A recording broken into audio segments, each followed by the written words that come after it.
Is my mic on? Oh, god damn. What's up, Reaper Gaming?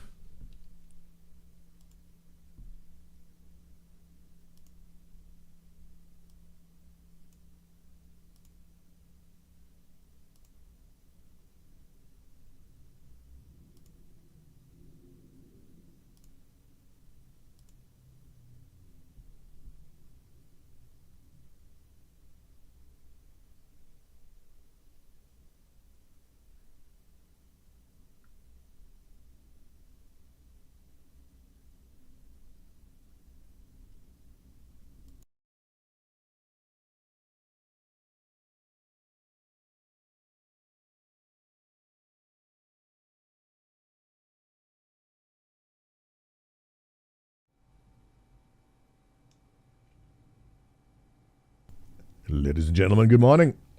Welcome to Tuesday the 14th. Hope you had a lovely weekend.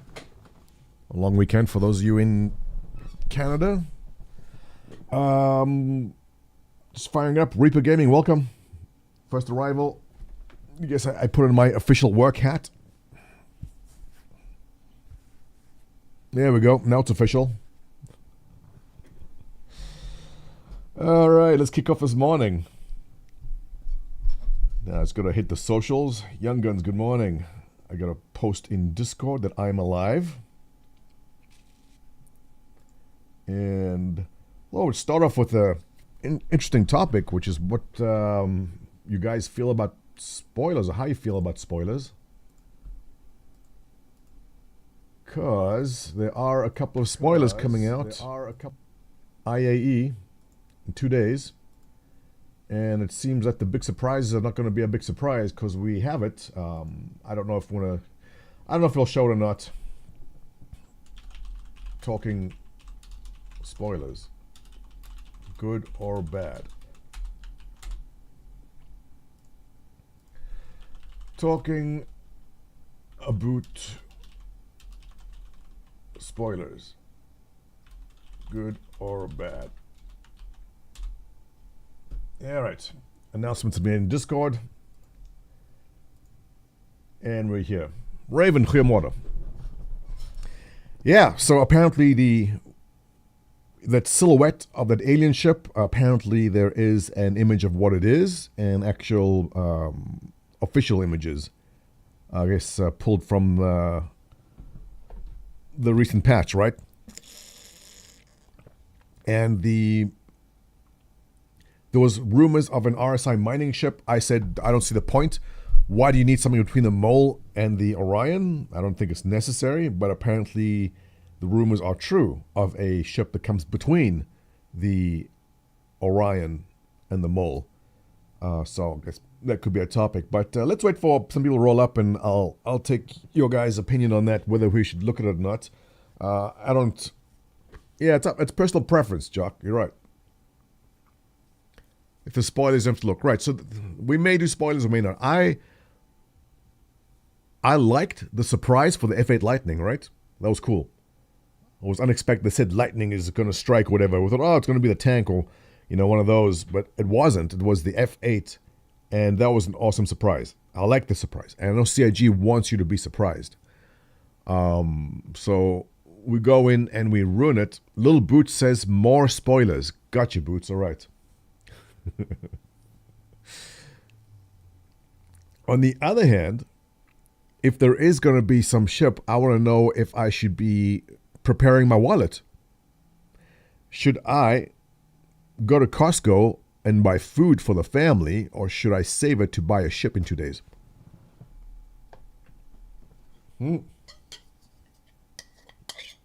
Because I'm not into mining.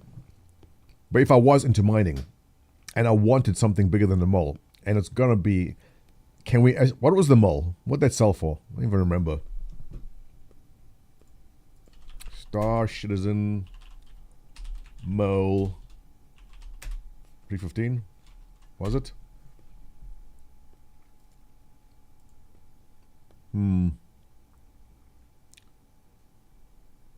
Does it tell me? I'll take your word for it. 315 on TCS, okay? 350. Okay, you guys are throwing random numbers now.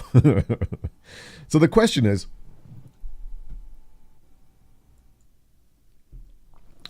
if you are into mining, and if there is going to be a new ship, is it something you want to get? How much are you willing? Oh, here it is right there. You're right.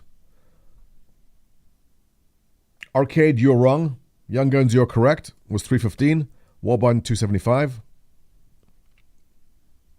Sheepy, what's up? I don't mind it. I mind spoilers in a story. Right. We need the expanse. So, yeah, 0 squared. That's what I'm saying. That if I am into mining and there is going to be a mining ship that is bigger and it's going to be, okay, saying this is, the mole was 315, and if something bigger or equivalent is coming out, do I have $315, $400 ready to go to get the sale? And you may want the time to plan about it. So we'll see, right? I can melt my merchantman since it'll never be exactly, Boots. That merchantman, it's the white whale. It's never going to come out. You'll keep on chasing that forever. So I don't mind the leaks in this sense because it lets me prep, both mentally and financially for what may come, right? Because if you're just going to throw it at me and like, I don't know, now there's a time. It gives me a couple more days to think about it. I've got a couple more days to get in there. Yeah, my thought. So, should we do a poll? Should we look at the leaked stuff? It's in here. All I got to do is click that button. I guess the name is out, but no one knows what it looks like if you haven't clicked that yet.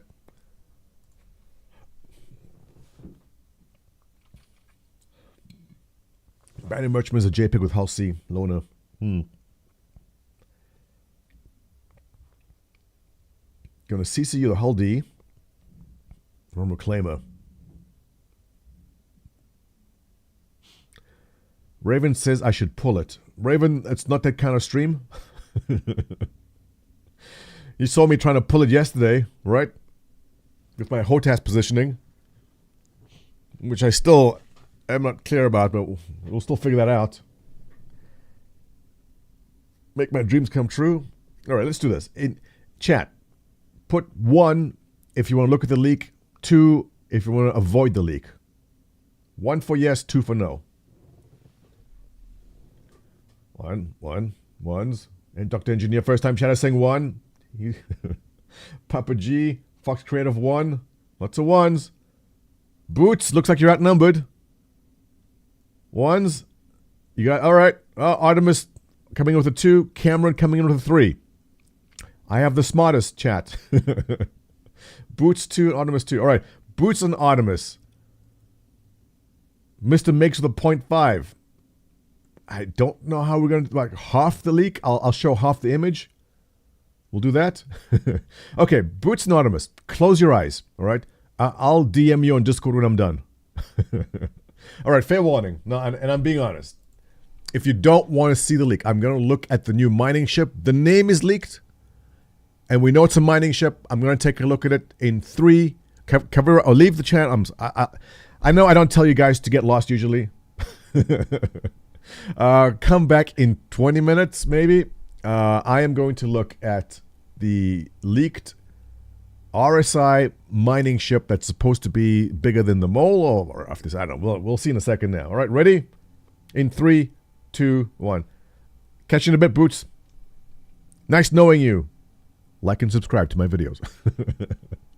But no, I get that. I do want to be surprised too sometimes. It's difficult because you want to be, in a game like this, it's tough to be surprised. Because we know they show us what's coming down the pipe so far. But I guess you have my reasoning. All right, so let's go. Let's go. Here we are. It seems that the 3D model for this is out. Now, for those who are new to the game, what happens is there are usually holograms which show us at the IAE. You go to the downstairs level, there's holograms.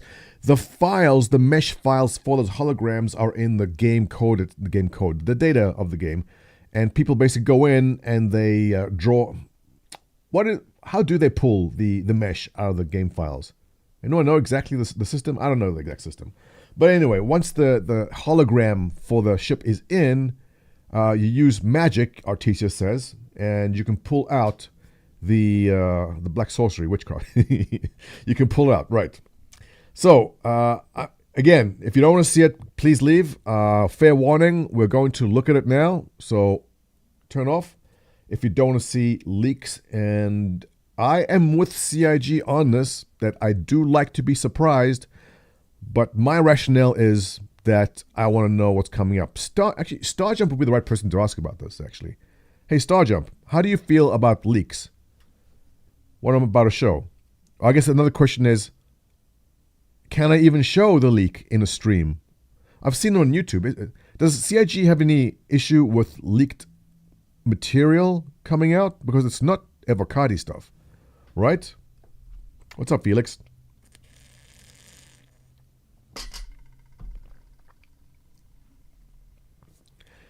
Only if you evo, it's evo. Right. But for the sake of...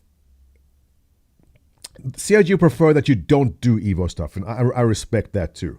Right? They want it to be a bit of a surprise, so I'll give them that. But in this case, the file's out. It's all over social media. I'm not the one digging it out. Right? I think when it hits PTO, it's fake game. Yeah, you're talking about evo stuff, but what about stuff like this, which is the model for the new mining ship? Because that's not PTU. Is it PTU? I haven't checked the PTU. Oh wait, the IAE isn't PTU. So is it fake? It is. Maybe. The Arrastra is in the PTU files. All right. Hey, Starjump says good. It's good to go. All right. Thank you, Starjump. Any kind of legal action will be taken against Starjump from this point onwards because he said it's okay. And you pulled it yourself. All right. So without further ado, this is the RSI Arrasta, which is apparently... RSI wants to make sure that choosing the right ship isn't one of them. Okay, I guess we'll start at the beginning. With all the risks involved in mining and the universe's vast stores of available resources, RSI wants to make sure that choosing the right ship isn't one of them. The Arrastra industrial mining platform was conceived with the struts. Oh my God. Chris Roberts is putting struts in it. With a safety and efficiency in mind, remote operator seats provide extra protection to your crew with the onboard... What do you mean? Remote operator seats provide extra protection. Okay, so we can already guess that the seats are not external. The onboard refinery is ideal for a more profitable workflow. Onboard refinery. The automated mineral storage pipeline effortlessly prepares your gathered resources for transfer, and the auxiliary garage allows for increased operational flexibility while on site. All right. Thank you for joining my stream, and this concludes our show. Pasternak, we'll get there in a second. How much will it be? So let's pull up the model and take a look at it. Thanks to Sketchfab. And here it is. Cover your eyes for spoilers. Yeah, right. It's definitely RSI. This is not what I thought a mining ship would look like. 350? No, the mole is 350. The pylons are ore intakes. Okay, so it's like the Vulture, right? Interesting. It's sleek. If you told me this was a frigate, like a combat frigate, and these are some kind of ion cannons, I go, oh, damn, that's hot. I'll be honest. The only reason I'm not doing cartwheels for this is it's a mining ship. If you told me this was like a combat ship, I would be all over it. It doesn't look very... I guess the colors will be different. That'll be a hot combat ship. Am I wrong? Be around the Galaxy price. Interesting. Around 450 to 500 says Karsten. Yeah. Okay, look, Mole was in 300s. If this is bigger, then yeah, I get it. All right, let me take a closer look here. Let me let this sink in. What do we have? We've got the front things like the Vulture. So I'm guessing the lasers are going to be there. Mining mining heads there and there. Is it going to suck in the material to the middle like the Vulture does? And I guess refinery goes through the ship and it has saddlebags. There we are. I guess these are the storage, which is detachable, right? If it's a mining ship, I'm buying it. Yeah. Look, I'm not into mining, but this design, I like. I just said, if this was some sort of combat frigate with a cannon in the front, I go, that's amazing. But it's a mining ship that looks very, very sleek. I like the spoiler there, very reminiscent of the Galaxy. These little things sticking out like the mine layer. The RSI design language is definitely carried through in this. And I guess this, I don't know if that's going to be windows to see the outside. What do you guys think of the center-mounted bridge? I mean, the Perseus is center-mounted like this. I know they've leaned towards having the cockpit in the front for many ships, just for visibility's sake. It looks like an ore and even, yeah, it does a bit. Yeah. A bit big for solo mine, I know. Bye-bye, mole. Yeah, so, okay, actually, that's a good question there, Twin City Jeff. Nice to see you again after we killed you yesterday.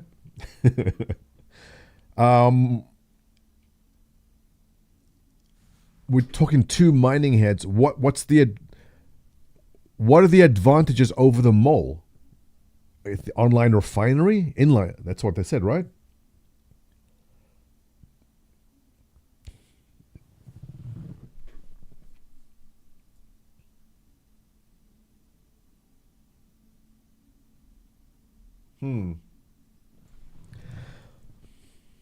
I'm liking the design. As I look at it closer now, it's just I'm surprised it's a mining ship. It just looks like it's a combat focused ship to me. Look at these turrets. Are we going to guess those are like size 4s? Is there any specs on that?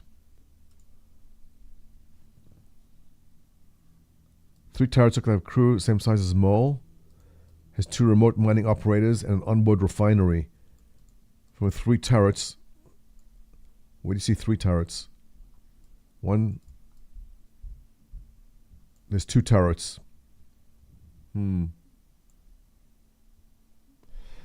it can refine, it can stand longer, mine longer without blowing. Right. So go out, mine, refine in one place without having to go back and selling your stuff to a refinery. On the rear, there's another. Oh, correct. Right. So what do you guys think of those? Judging by the size of the ship, size 3s at minimum, size 4 at most. But they stacked with 4. Those are pretty beefy. I think I know where this is going. This is going to be a heavily armored and well defended mining ship. When you got to go into the this is the ad. This is the selling part. When you need a mine in the dangerous parts of space, you think Arastra. It's heavily armored, heavily weaponized, can mine and refine. That's where they're going with it, 100%. Turrets cannot shoot forwards. Skullface, pay attention. This is the front of the ship. These turrets are being blocked by the thing in the front of the ship. You're right. I only guess the turrets might be extended a bit. Or, yeah, you know what? I take it back. Skullface is right. They have, or maybe these arms kind of tuck in like the F8. It's possible that they just want some moving parts and these arms here tuck in when flight begins because you are blocking the front-facing arc of fire there. Very true. Yeah? Those are saddlebag extractors. Not just on bottom. Yeah. I like the ship. I want an Orion, or she managed to give me enough to... Yeah, unfolds. Well, Felix, that's what I'm thinking, right? Because these arms here are blocking the turrets, so perhaps when you extend your landing gear, these come out, but when you pull landing gear back up, these extend in because you have no firing arc from there.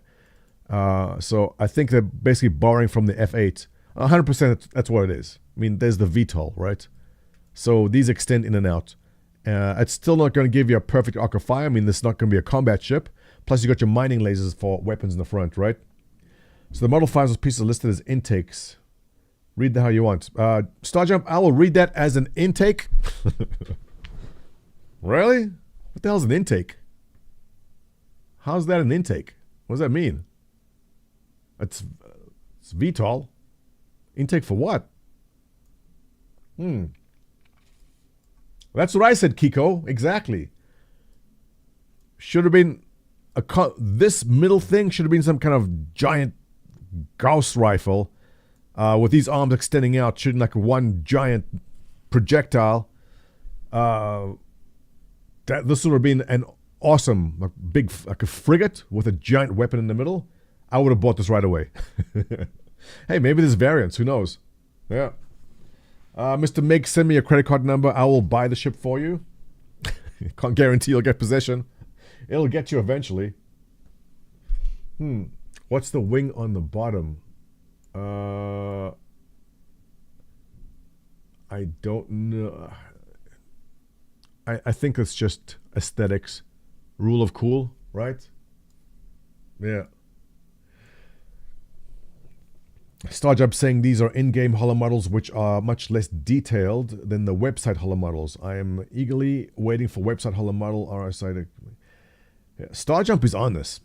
He's always on top of this. Well, thank you for your feedback on that. Ladies and gentlemen, we are honored to have an expert in holograms from CIG in with us this morning.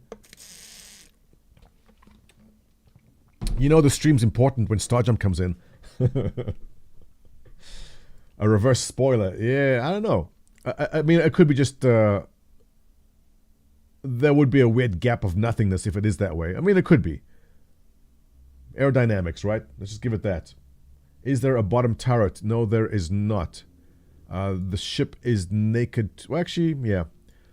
There's turrets on both sides and the back. I'm assuming that this one here might be able to turn around and aim forward. Or maybe not. Could that be an elevator? Maybe. Yeah, Starjump, I don't know if you know, but I have over about 120 subs at this point. I'm a big-time Twitch streamer. I've been nominated for Influencer of the Year for next TwitchCon. And look, it's coming together big time. I've been told I've got to do a yoga pants stream. The arms move forward. You may be right. Because they need to tuck away. That's the back end. That back end is sexy. That is schmexy. It's very reminiscent of the F8 with the engine clusters that way and the shape. I'm a big fan of how that looks from the back. That's what she said. What's up, Bristol boy? How you doing? Long time no see. Yeah. It can carry vehicles like the Rock. Interesting. But you know what? I guarantee this is going to be like some kind of deep space, go mining with your friends for a week in the most dangerous corners of the galaxy. So I wouldn't be surprised if it does have internal space. I mean, that's going to be the hangar at the back, right? I'm guessing that is sizable enough to fit a few rocks. 2, 3. It'll happen. So I guess if you and your friends want to go on like a little expeditions beyond the safe regions, this is likely the ship they'll recommend you do that in. And should we estimate $500? What do you think? Blue Knot, thanks for the follow. What are we guessing? 500? Hey, Bristol, are you doing your fundraiser still for the dental stuff? Is that you? Refresh my memory. 520 says Twin City Jeff. 450. Don't forget, the mole was 300. How much is the Orion? What the Orion sell for? What's the price point here? 6 to 7 says Skullface. Let's take that as the high end. I could see 600 if they sell you on heavily armored, well defended. But I would say that would be a bit extreme. 800, way too much. No. Mole is 2 prospectors plus 5. Artesius doing the math saying 475. I would say 500. But seeing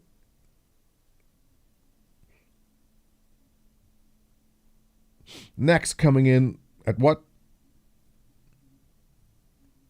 550 concept, 750 live.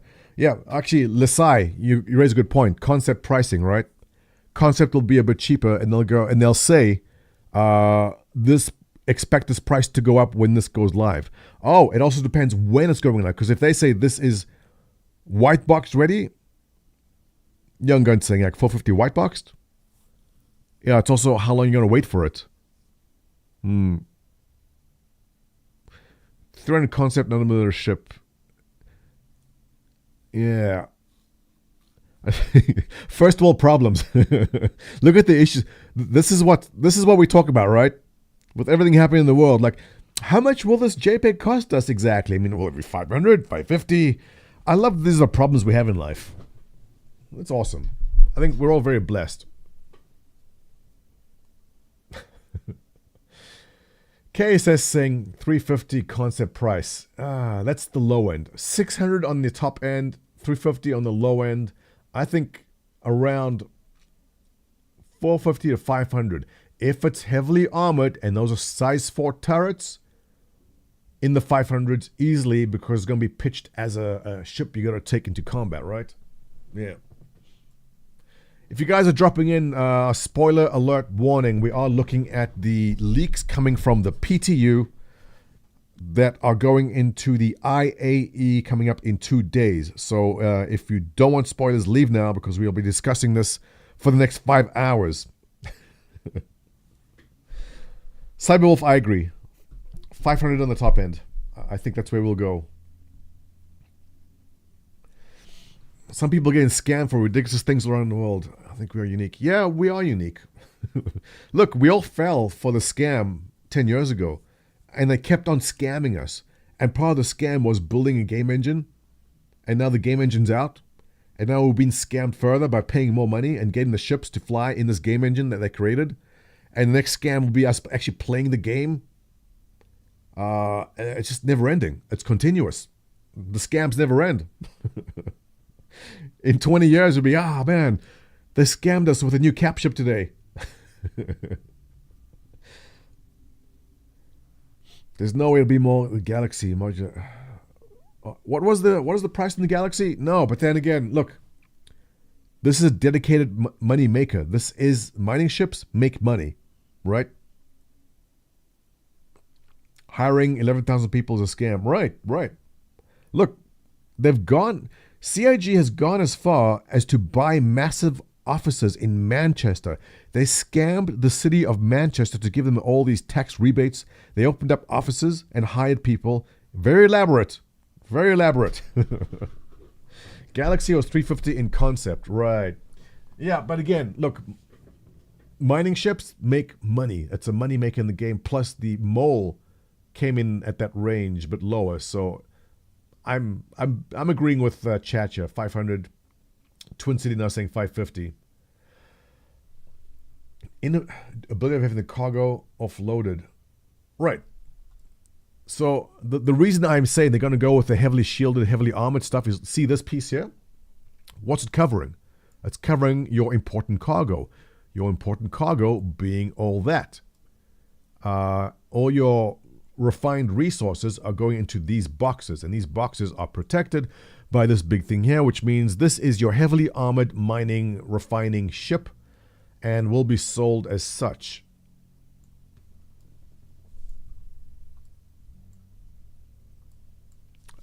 I like the design. I think they did well. I think it'll be well received.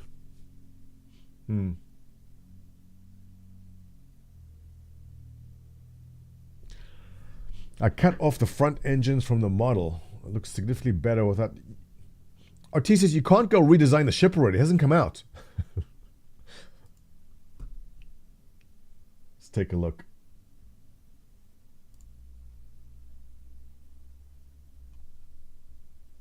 Yeah, well, that'll be a combat ship, right?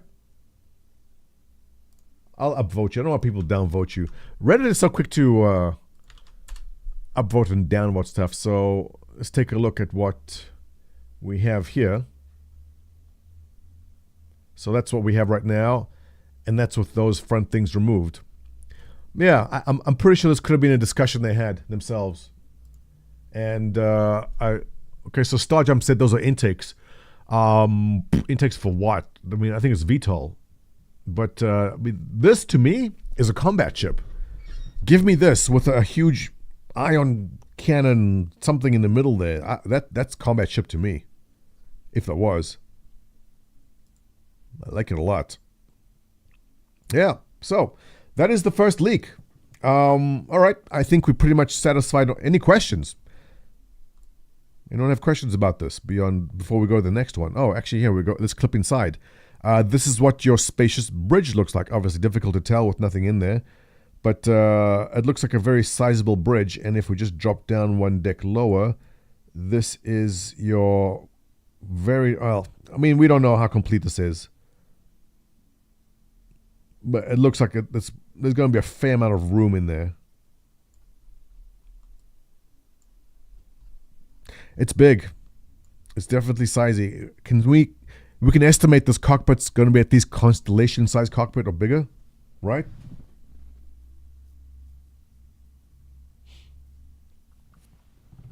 Oh, good stuff. Bristol boy. Good going. Halfway for the dental implants. Nice way. Bristol boy, go ahead and post the link if you want here.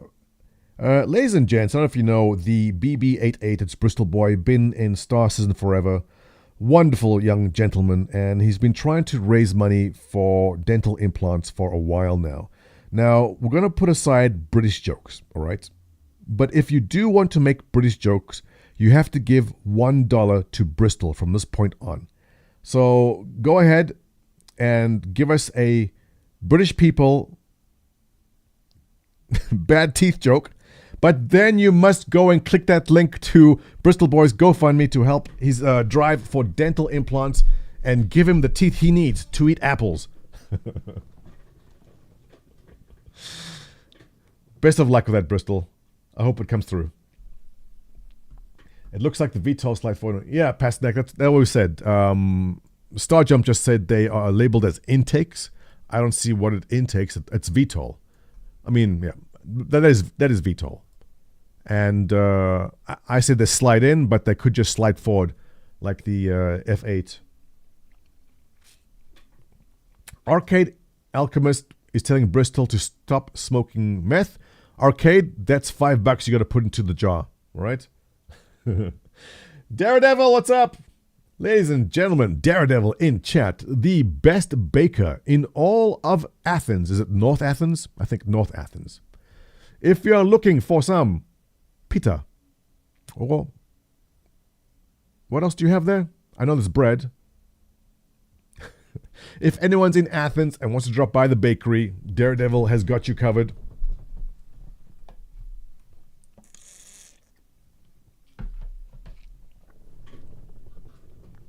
What if the Arastra sounds like a generic drug. Is this like some kind of inflammation drug? Arastra. Warning. Side effects may be constant diarrhea, instant urination, possible death. South Athens. Sorry, Daredevil. If anyone's in the south of Athens, definitely go by his bakery. He'll take care of you. Fuel takes. No, those are VTOLs. Yeah. Have you looked at the Cillian leak? Yeah, Fig Neutron will get there next. All right, so actually I want to look at that because that to me, it's weird. It's a weird chip. Again, if you're just joining, we're going to look at leaks. Do not... Well, I'm the only streamer that says don't follow me because I like to use opposite day tactics. Whatever you do not follow me because we're going to look at leaks next. If you want to avoid leaks, Pastnak saying, I'm willing to bet it looks like this in quantum and leaves contact slide to some. Yeah, very possible. Very possible. Those intakes on the front you saw is our intake bag. It sucks up from the prospect and mole, so it treats no. What? Oh, are you saying that these things you hover over the asteroid and it beams down? Is that a thing? So you basically park on top and these things shoot beams downwards. Well, Starjump did say it's intakes. Is that possible? Is that a mechanic which we've seen somewhere?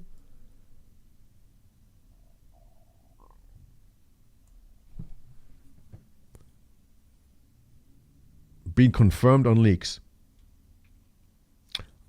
Do you trust everything confirmed on leaks? Yeah, it looks like VTOL. But Starjump said that those parts are labeled as intakes. It could be core miner for larger asteroids planet surface, says Arcade.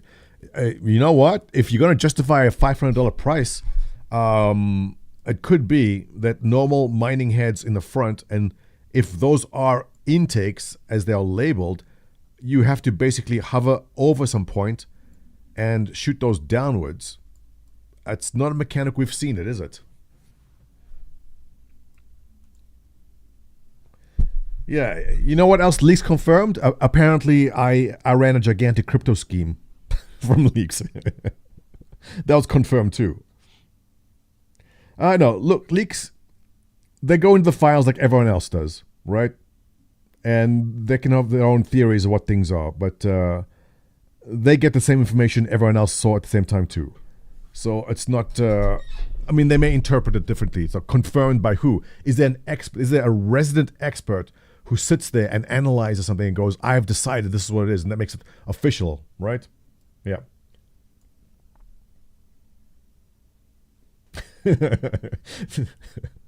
Shred all the papers, Nax. Shred them now. Hover in space, directional. They don't look like could be directional. Those don't look directional to me. No, that's fixed. But yeah, so that's a good thing. If it's fixed, you'd expect things to be more directional if they could. I don't know. We'll see. It's a great mystery. Now I'm intrigued. I was interested, but now I'm straight. Jinmu, good to see you too. It's wonderful to see your face, which I haven't seen.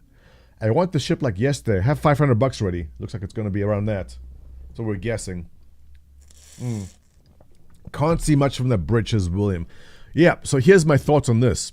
I like the way bridges look when they're on top. Whether, like in the Perseus, we're in the middle over there. That position's kind of weird. I would have liked this further back. That's just my preferences. I think it looks more like a proper big ship when there's a bridge near the middle top like the Galaxy. That's good. Ruben Soros, what's up?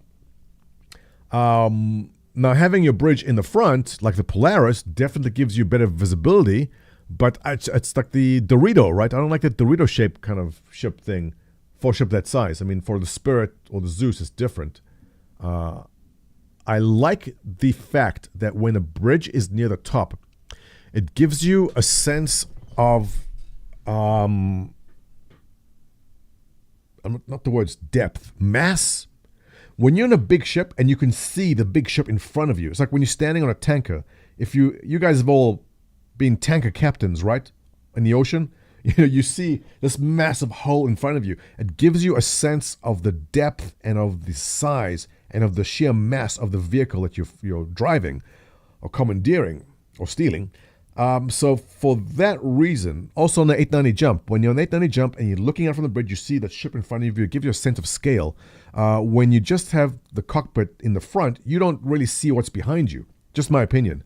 So while you may not have good visibility, I do like the bridge being in a position where you can see some of the ship around you. Make sense? Sense of scale. Thank you, Ruben. Me, English, not good, but yes, you're right.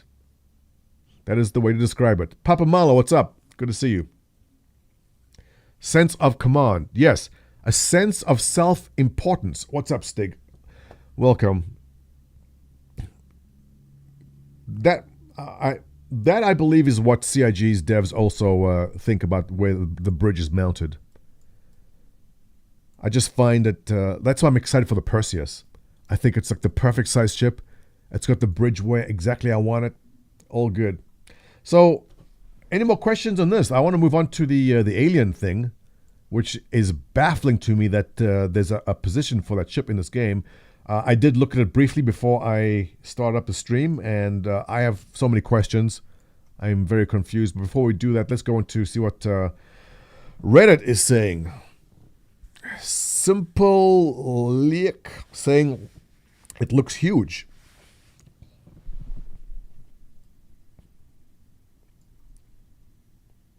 Oh, this is what I was saying. Love anything with midship cockpit. Feels awesome. Actually, the size of your ship. Yeah, exactly. Oh, okay. I guess it's a common theme. Good. Another way is showing this 89 jump sized by cockpit port. It's huge. It's galaxy sized. Galaxy's not that big.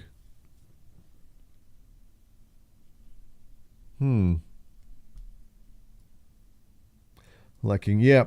RSI design looks cool. I can't solo it. It's not something for me, but the RSI designs are looking good. I mean, I'm sold on the Zeus because of that. Definitely hot. Yeah. So, I mean, it's big. We'll see soon. 120 meters on the dot according to my measurements. Thank you, Star Jump. So,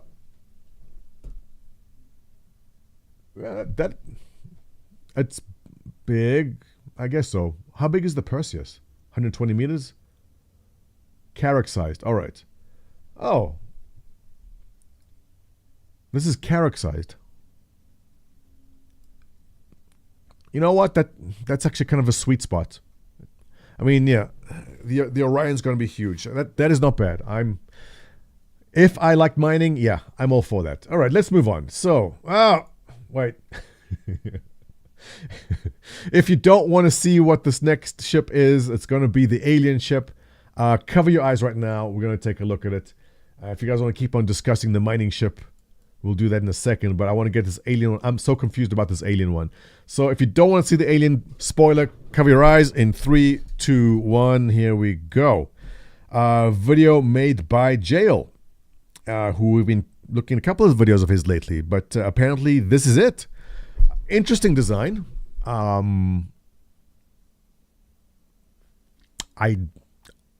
Immediately, I am not sold. As much as I love the Raylan, I was sold on the Raylan immediately. But let's take a look at what Jail has to say. We are just a couple of days out from IAE 2953, and there's a huge crop of Gattax Sudan leaks that I just have to share with you. These come from the hardworking leak miners of Pipeline, so all credit to them for their excellent work, and particularly Void Anomaly for the renders. This is all spoilers, so click off the video now if you want to wait for the official reveal. But if you want to see what all the fuss is about, keep watching. Gives warning, good. In-game breakdown of the ship on launch day. It's pronounced Soylent? So, like Soylent? As previously indicated, the Sulan is a revival of an unused concept art for the Rylan. It does have 3 days. All right, I gotta pause it there.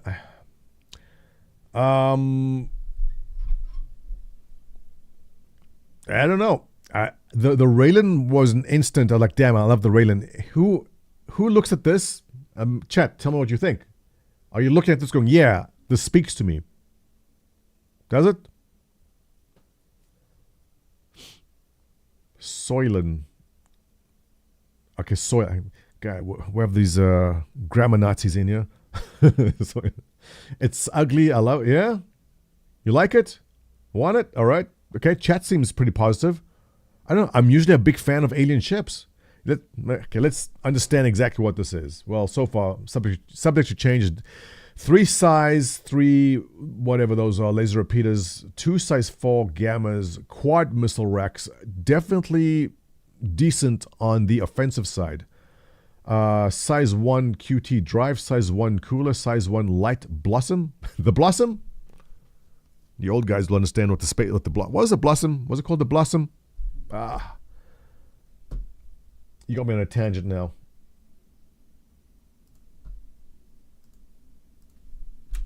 What is it called when the spaceship was spinning around? It was called the Blossom something.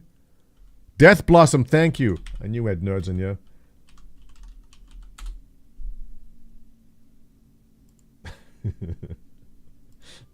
Okay. Oh, we're going off on a tangent completely. But we can't go forward. Like, there's no ways we can move forward at this point without everyone understanding what the Death Blossom is, all right? Now, there was this amazing movie a long, long time ago called The Last Starfighter. And the ultimate move in the boss battle was a very, very intricate maneuver called the Death Blossom. Where is it? I mean, these graphics rocked back for then, right? And we can't continue until we do this. So bear with me, guys. Come on, where's the Death Blossom? You can do it. I gotta rewatch this. This was great. He's not doing it. I got the wrong clip. Someone have the right time index for that? Oh, there it is. All right. So, so the ultimate maneuver. Here we go. All right. He's away. Hold. Now, Death Blossom. This is basically how I play the game. I've used this tactic successfully many, many times. It's the only way to get through Vandal Swarm. And yeah, so basically spin and fire. And he did it. So now that you all know what the Death Blossom is, we can move on. Thank you for joining me. All right, back to this interesting ship. Let's keep going. It is a transport ship, and it is armed similar to a Nomad with 3 size 3s.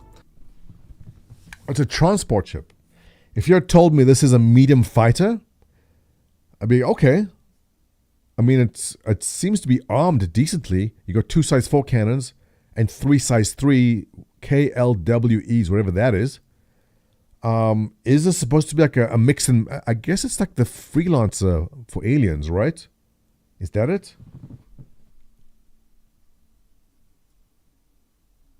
I mean, I'm trying to understand where this is placed. Like, why is this here? Its in-game description is this. The Sulan cargo vessel has been artfully created by the renowned House Gatak to be well suited for both human and Xi'an pilots. With a refined, agile frame, the Sulan lends itself to ferrying important deliveries across the universe, or as the ideal ship for those making their transport career debut.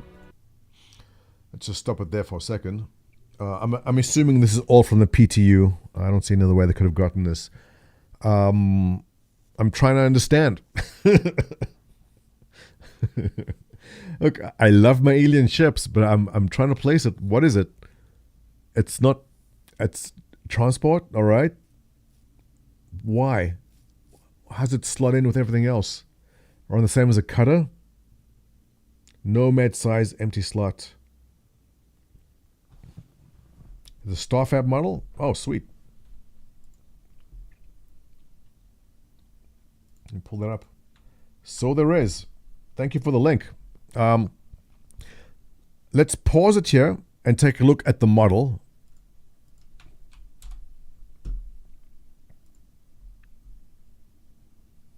I'm not understanding what I'm looking at. It does seem to have what is going on? See, the more confused I am, the more I like it.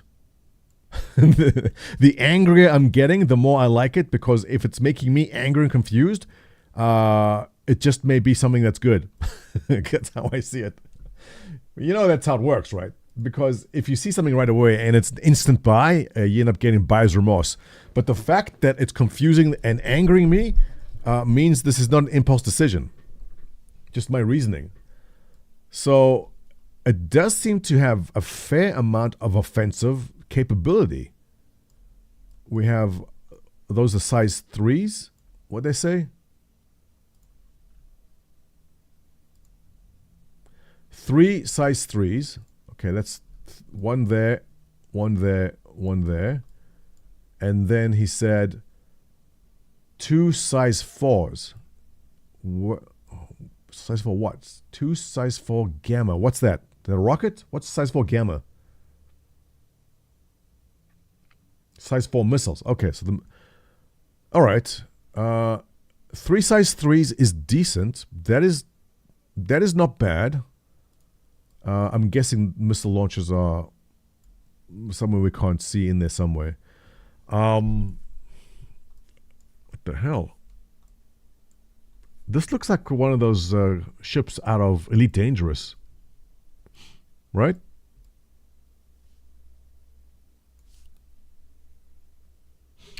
Hope it becomes a cloaking device. I don't know. What is the truck next to it? What truck? Size 4 missiles, right. Thrusters on the back and inner spines. Cargo cup holders and the rectangle cutouts. Alright, so these... You're saying these rectangle things are where the cargo pods will go. Yes, good observation. I would agree. Cargo pops in and out of those. That makes sense. And these being your articulating engines, right? I'm not opposed to vertical ships. I like vertical ships.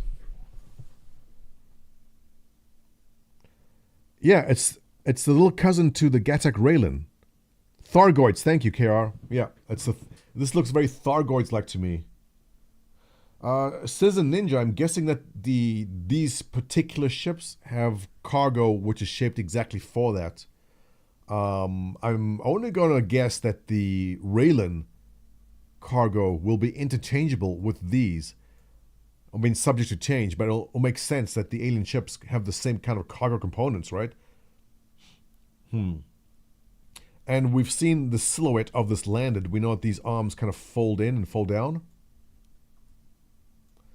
Interesting. Okay, let's keep on watching. 3s. Its in-game description is this.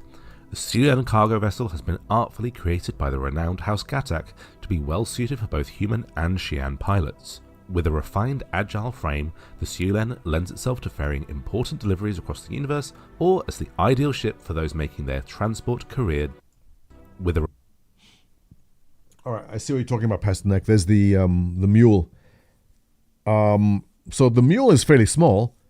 This is a small ship. I mean, it's big because the arms are sticking out.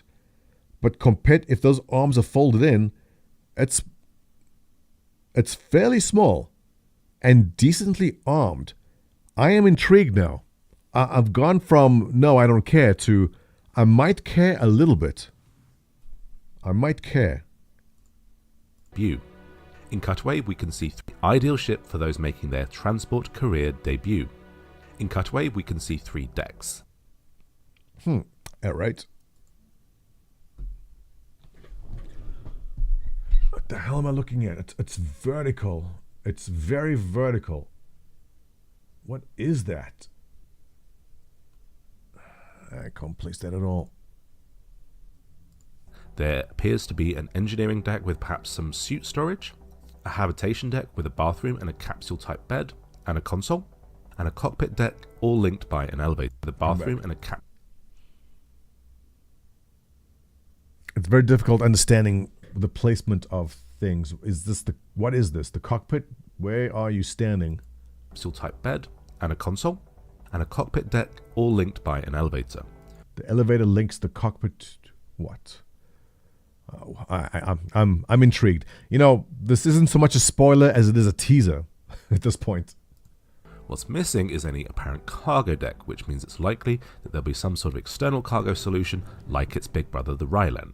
The ship looks to transform when it's going from a... Carsten, you saying it's got a small deck? I mean, it's a pretty average deck to me. What do you guys say? I mean, do you look at that and go, that's a small deck? Like its big brother, the Rylan. The ship looks to transform when it's going from... That's an average deck, okay? Everyone here agrees that's an average sized deck. From a vertical landed position to a horizontal flying position. This has 2 exciting likelihoods.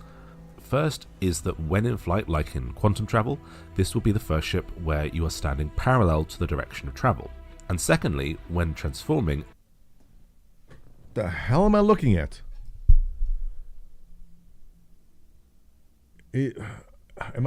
Is he saying that gravity is going that way? Gravity is this direction?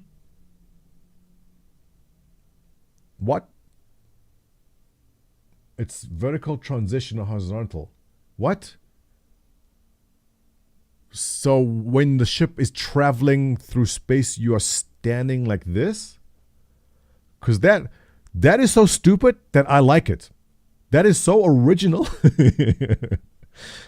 I'm not opposed to that. That is okay. If that is how it's going to be, all right. I'm sold. I'm sold just for the sake of originality. The ship travels in this direction, and you're standing like that. Like slave one. All right. Yeah. Okay, Cyprus. I'm with you on that. Right. Does it use the 3 limbs as a landing gear? No, Pasternak, it does not. Those fold down. Remember the image of the floating ship? But also, we just looked at what was supposed to be a heavy fighter. This is no heavy fighter. Like, that was completely wrong.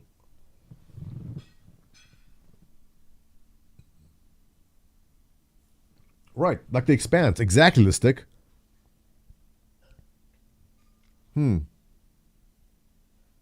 Interesting. Unless they're going to do something really disorienting, it seems like the pilot might appear to stay where they are while the ship moves around them, which is just awesome. Really selling that idea of Xi'an as masters of gravity technology while realising that transformation in a way that's very different to the Alpoa ships. It'll launch with 4 paints, Chung, Chiwa, Tamoa and Thrun. Well, it comes with the Tamoa Eternity paint, which is black and gold. Now I have to have it to add to my collection of all the black and gold paints. Damn you, CIG. Damn you to hell. They got me good. Sub 150. Interesting. Let's actually have price debate at the end of this video. Let's see. Which translate to salt, flowing water, eternity, and soul. What? Did they just have salt in? This one's called salt. I like it. I like it a lot. Eternity and soul. And finally, the only additional xenolinguistic element leaked so far is this decal from the front blades of the ship, which is repeated and in one case mirrored. It just says Gatak Sulen. I am champing at the bit waiting for this ship, so I can't wait until Friday to get my hands on it. I've been Jail. Now, if you want to wait for the official... Interesting. Thank you, Jail, for that very informative and well done video. I don't know. This is one of those ships which... Okay, in this, we're talking about this before the stream began. I asked how you guys feel about leaks. And I said, sometimes I like it, sometimes I not. But in this particular case, I want to know what's coming because I want to know if I should buy something or not. And I want the extra time. So I've got 2 more days to ponder about this now. And this is a perfect example because I'm not sold on this. All right? I do not understand or see the appeal or use. But I'm intrigued. So you stand on the ship.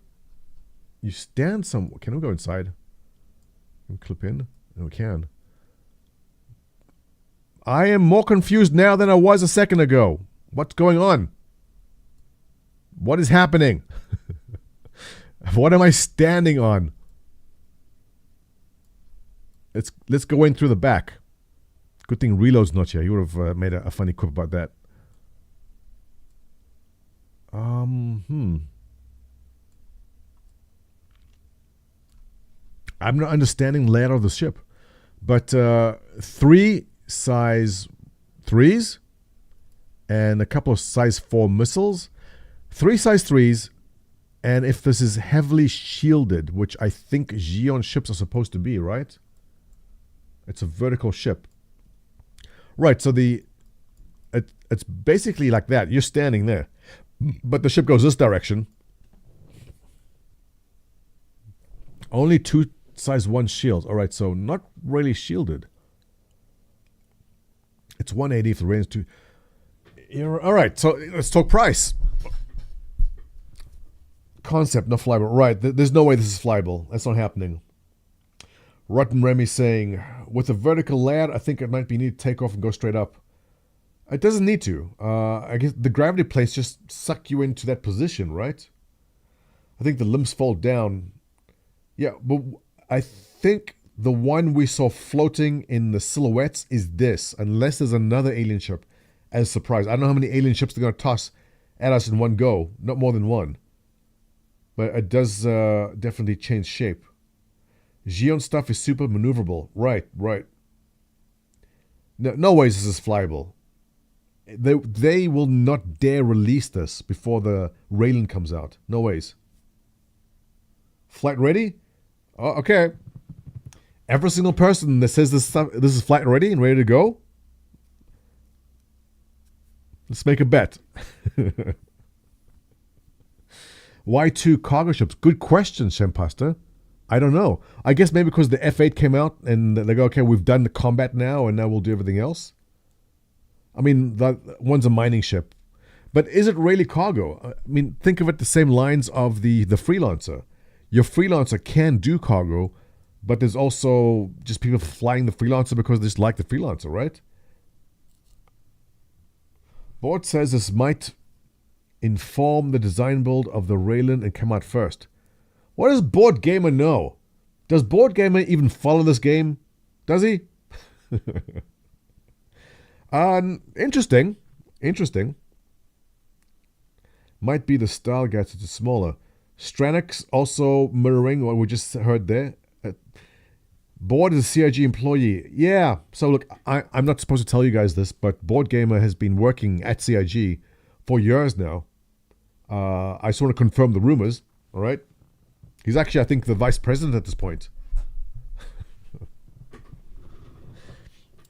mean, I think I heard Sandy saying she wants to leave Chris Roberts and just marry Board. Salty Mike also. Salty Mike too? What the hell? Why am I as the top Star Citizen streamer with the most subs, how is it I don't have a job offer from CIG also? Where is it? Hey CIG, when am I being hired? Listen, if you guys are paying Salt and you're paying, let's talk seriously here. Board is friends with a dev and was on vacation with them. Werner, those are dangerous claims. But even if that's true, that's perfectly fine. I mean, I hear this a lot. People claim, Board gets paid. And those guys, no one's getting paid. But even if Board Gamer is friends with a dev, that dev knows very, very well that certain information cannot get across. Because if it does, and it comes out, he'll be in trouble. So I'm sure they're very careful. But listen, as the official top voted White Knight for Star Citizen, as voted by the Refund subreddit, CIG, I'm waiting for you to approach me and offer me the same offer you've given Board Gamer and Twerk, also known as Salty Mike. I don't know why I called him Twerk. I just seems I met him. I first discovered him when his name was Twerk. So he's always Twerk in my head now. It's too late to change it. Board is under NDA. Ah, okay. So he can't speak about it. But even if he is friends with a dev, I mean, that's fine. Devs can have friendships. That's perfectly okay. As long as, critical information is not leaking. And I think Board is definitely careful enough with what information he may get. You guys are getting paid? Right, exactly. The you guys are getting paid meme. What's up, WMK? Yeah, I mean, we had members of Test who got hired at CIG. I mean, we've lost contact over the years, but it happens. I mean, if you have a friend and they get hired by CIG, are they now not allowed to be a friend anymore and take vacations with you? Is there any landing gear for this ship? Yeah. Do you think we'll get large Xeon ship comparable to the Merchantman in size? Pasternak, good question. Eventually. I mean, I don't see the reason why they don't upsize this kind of stuff. The design language is in. I love the alien aesthetic. They can do it. This ship will land, to go back on the landing, these arms here and here will fold in and come out a bit, if that's what we see in the image. So imagine these ones just folding in And this is the bottom of the ship. So this thing here folds in, and God, that's a lot of folding. What do you do? That's actually a good question. This thing holds cargo. I guess it folds down. What does this thing do? I don't know. We'll have to see. I'm sure there's some way this articulates. It's beyond my small brain ability to understand where the folds are. Maybe Starjump has a better idea. We'll see what he comes up with. I'm sure he's working right now. CIG pays streamers with platinum cards to buy the Drake Cuddy. You know, that's the only reason I started streaming, right? Because I want streamer privilege too. I've been ignored all these years. And I think maybe if I start streaming, I get the privilege. And I'm telling you guys, you're coming with me. When I get the privilege, you guys are getting... No, I'm joking. You're not getting anything. You'll get the crumbs. What do I get? Was that big drama with the platinum cards? But I mean, that's easy to understand that the platinum cards went to servers where there are lots of people, and there are lots of people who are streamers on there, not because they were streamers, right?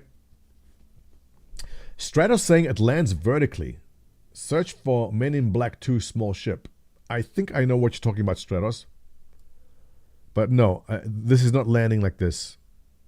I mean, I wanted to do the Blossom, the Death Blossom. Those who were here 10 minutes ago understand what the Death Blossom is. You guys are awesome. Those who don't know what the Death Blossom is, you're all losers. Only the most effective fighting strategy in the world.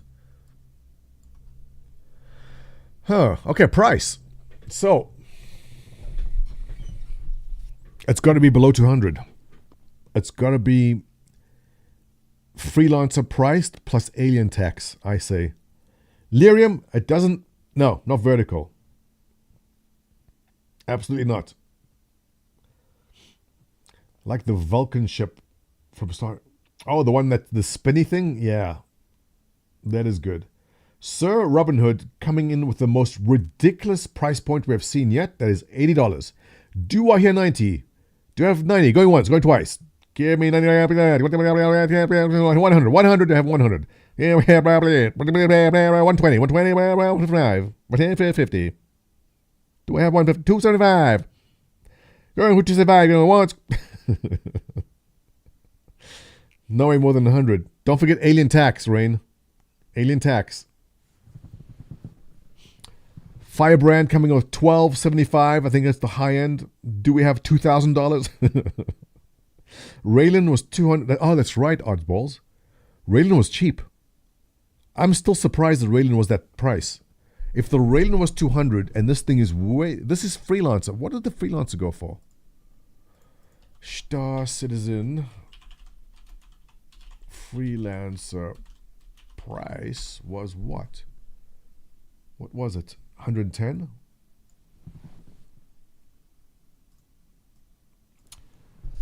$150.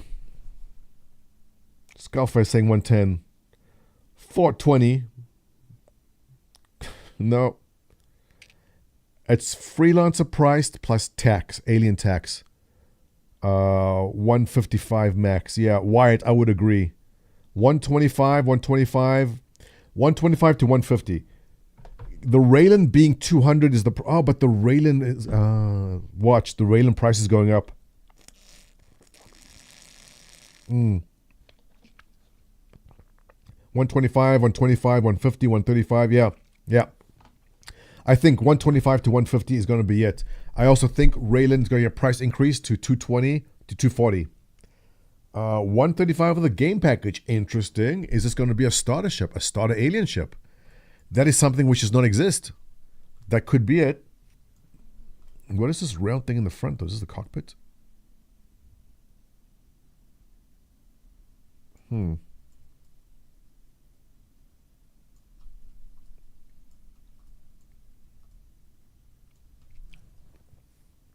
What's up, Slicer? Welcome.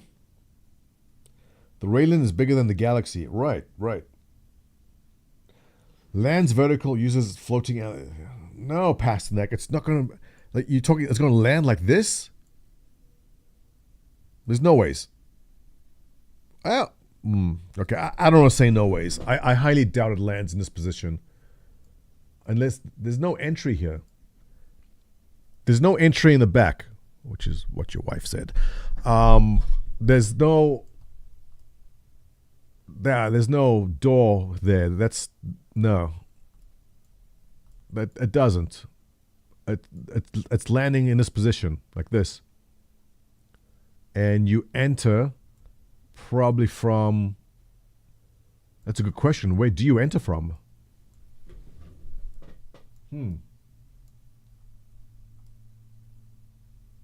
I don't see any obvious door.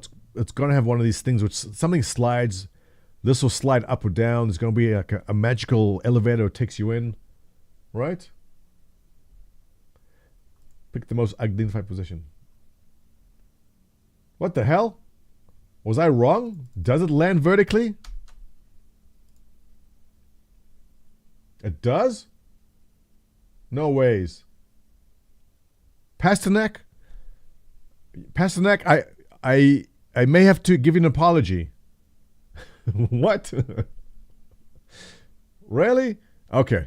All right. I may have to eat my words. What the hell?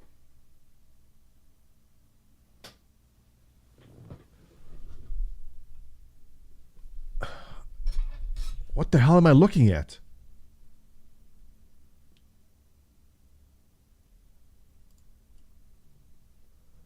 I don't understand.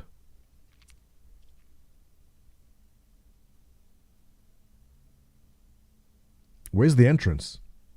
Okay, so this thing, which is your cargo pod, bends down. Is this a fan-made thing, or is this official?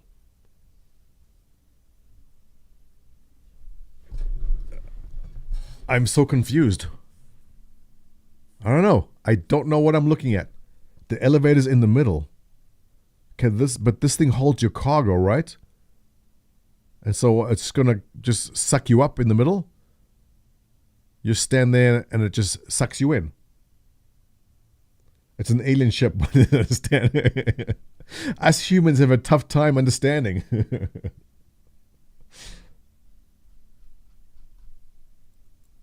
Huh. Okay, I am so confused that I will buy this ship just so I can have it at launch and understand what I'm looking at. Maybe that's the strategy. That's what they're trying to do. It's going to bother you every time you get it. I hate this ship so much, I have to have it. Is that the Death Blossom? Yeah. Right. Kay says, I'm with you. I like things that are just ridiculous looking, that they are like, this is so stupid, I like it. I need to understand what's happening. I don't. You walk into the middle here, and it's going to suck you up, and then you maintain that position as the ship actually flies. Google Vulcan ship first contact. Okay. May not be something X-rated. Vulcan NIP first contact. All right.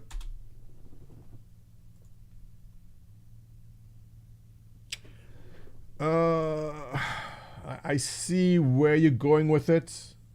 Not really. Really? This is what you're talking about? I mean, very different, but I mean, alien-y in design. I see it. I see it. So, if I understand. Okay, but, oh, you know what? If this is it, this is not what the silhouette they showed us was. That silhouette can still be the heavy fighter. We may have a whole bunch of alien ships coming our way in this in a couple of months. Let's check on the Raylan. Is there a price increase on the Raylan? Nothing yet. I wouldn't put it past them. So this goes up like this.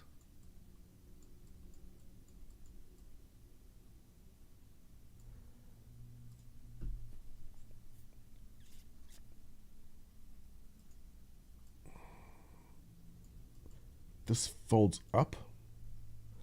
Wow, I don't know. If they make it a large ship that lands vertical, buy it for that. Yeah, it is unique enough. Werner, thanks for the follow. Much appreciated. Yeah, I'm intrigued. The only thing left is the price. If it's going to come in around 150, then I think so. Just based on the fact that it's got 3 size 3s, which is decent. I think this will be just a fun ship. They're just very, very different from everything we have in our hangars right now. Now, let's talk functionality. Aesthetically, yes, interesting. But function, how's it going to be any different from any other? It doesn't. There's nothing unique about it. There'll be nothing unique. Jonas, what's up? Yeah. The Fat Fury is an alien heavy fighter from... Right, so I thought this would be the alien ship. So it seems we may get more than one alien ship if that's the case. Because this lands like that. This is not what we saw in the silhouettes. The cockpit is on a gyro. Okay, so this is the cockpit, right? And that moves as the ship changes orientation.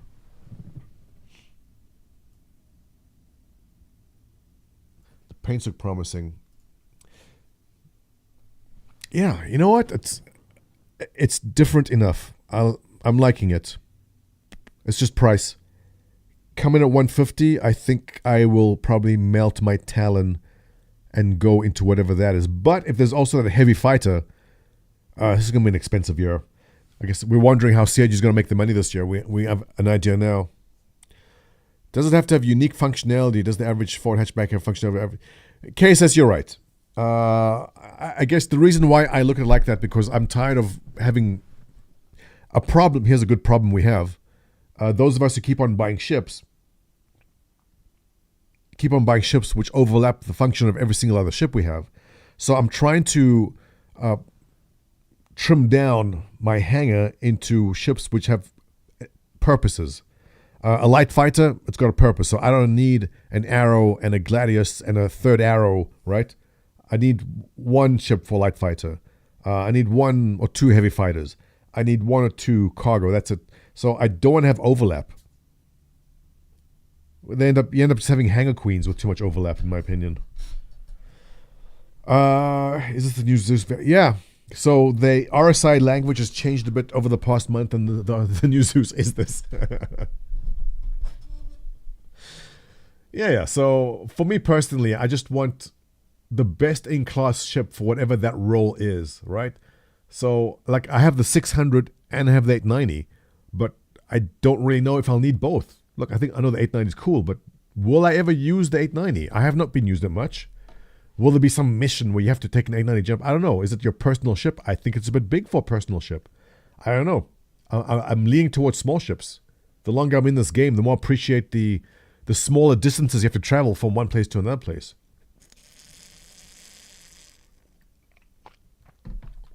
Yeah, so EB, that's why we got the 890.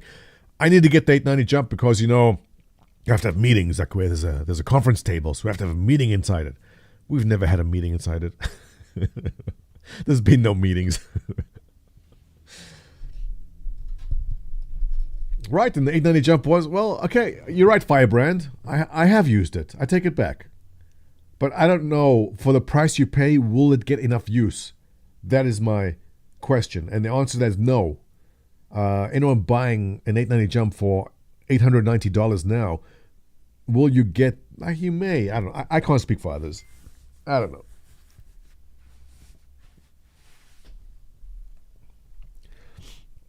Right, Carsten.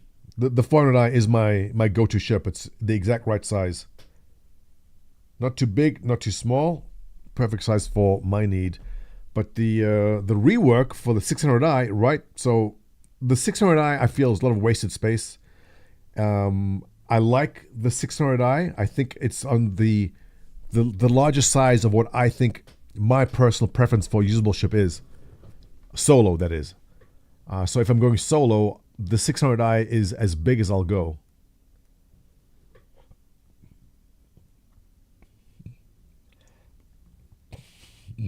The 890 is the hangar queen, exactly. It sits there. Every now and then you pull it out, and people go, "Oh wow, you have 890 jump." You go, "Yes, I do," and then you're important for like 5 minutes, and then it's over.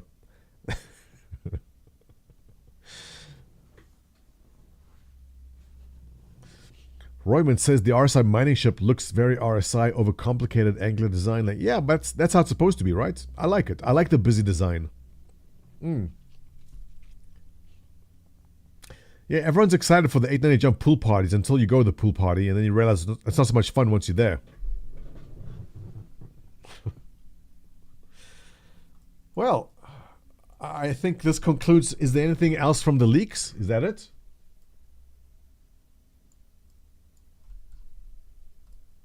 I think it's interesting. I'm curious to see the animations of how everything articulates. As far as its uniqueness, yes, I'm sold on that. And look, let's be honest. This has got a huge, chunky front profile. You are not going to be winning any PvP in this. Unless these arms sticking out the sides are highly well armored. Maybe.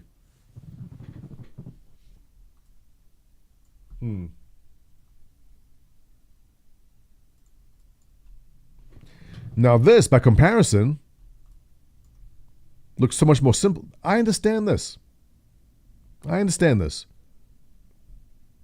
What you got there, Stig? Oh, armaments layout for the storm. That's good. That's a good amount of weapons.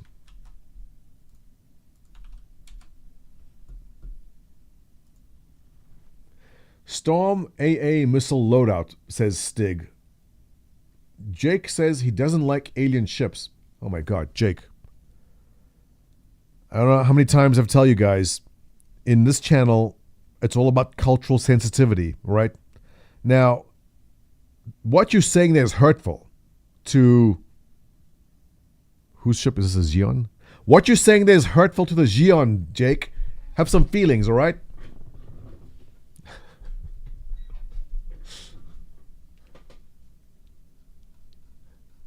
It's so weird, yeah. It's weird. It is weird.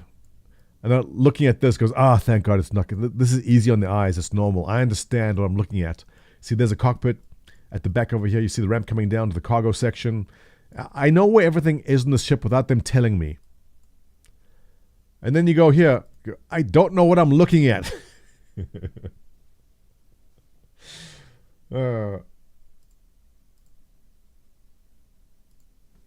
Interesting. But I also suspect there's more coming.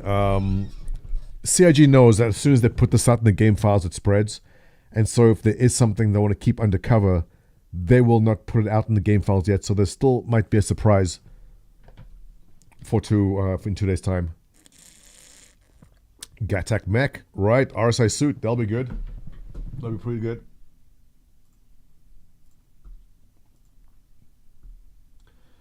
What's up with that? Okay, I want to go. I didn't watch the last. What was it? I didn't catch the last Inside Star Citizen, which I wanted to watch. So, are we done with this? Everyone satisfied? I think the prices are $450. Let's say $150. 175 is pushing it. 125 I think would be fair because of alien tax and it's unique in that sense. I think that's where they're going with it. I'll be honest, I don't know if this will be as a successful sale as they think because I'm not sold on this immediately. The mining ship, yes, I think there'll be enough people clamoring over that. I think this one's going to be a tough sell.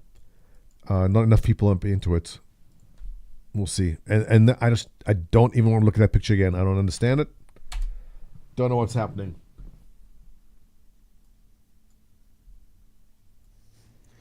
Before things get... Yeah, right. So, I got to watch the latest Inside Star Citizen. By latest, I say 4 days ago. I haven't gone around to it. Anybody watch this? Was there anything interesting? Is this just their prep for the event? Looks like it. Is there any new... Is this worth the 15 minutes? Yeah, I want to see it. I can't leave this unseen. started, people are still asleep in their beds. The beginning of day 2. We've never done a day 2 before. But the glamorous... Yeah, the 2-day event is good. I was at the 2018 CitizenCon in Austin, and they had several halls going with several presentations at the same time, and people had to pick and choose which one want to go see. So if one dev was talking about server meshing and another was talking about cloth physics, but you want to see both, you had to choose. Now, obviously, running the event over 1 day is much cheaper for them, but they had to basically squeeze. You had to choose which one you want to go into. So spreading over 2 days is a much better decision, obviously more costly for CIG and more costly for every single person attending, because now you have to spend 2 days at the event. But nobody is coming to LA or to Austin or anywhere in Germany or Europe for 1 day. You're going to be arriving on a Thursday. You have your Friday to relax. You attend the event on Saturday. Then you go hang out with friends on Sunday, and then you go home on a Monday usually. So them making it a Saturday and Sunday event was the right move, because people have traveled to LA already, might as well be there for it. And making it 2 days, you're already there. So definitely right to go 2-day event. Leaks and rumors are getting stronger for Manchester. Yeah, I don't think you need a leak or rumor for Manchester. Manchester office is now in full swing. They are closing into, well, they don't have 1,000 employees there right now, but there's a massive amount of employees going into that office, and to hold an event in Manchester just makes sense, because they don't want to ship all, well, they're going to take all their workers and ship them somewhere else, right? So I think, I don't know if Germany will be a location going forward. I don't think there's any sense in doing a Germany event and a Manchester event, right? Or is there? Hosting life out front is nothing compared to the draining and exhausting life behind the scenes. Let's take a tour of the production area, but nobody's here and nothing is working, including my voice. Do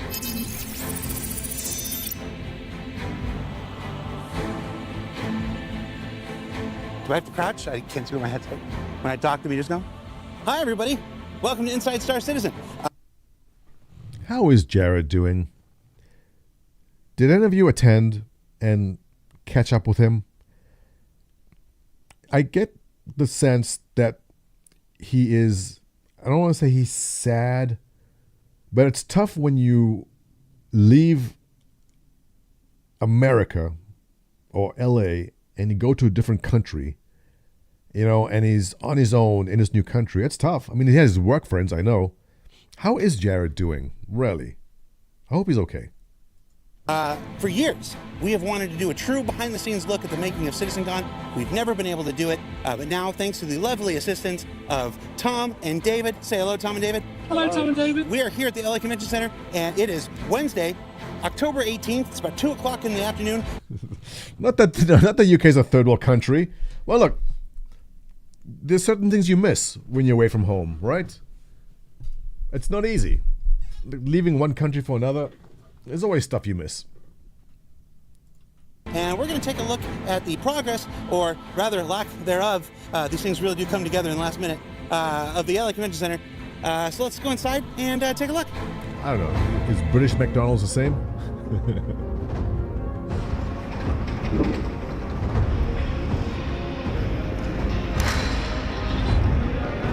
Yeah, we haven't had anything on the rumored Anvil ship, Pasternak.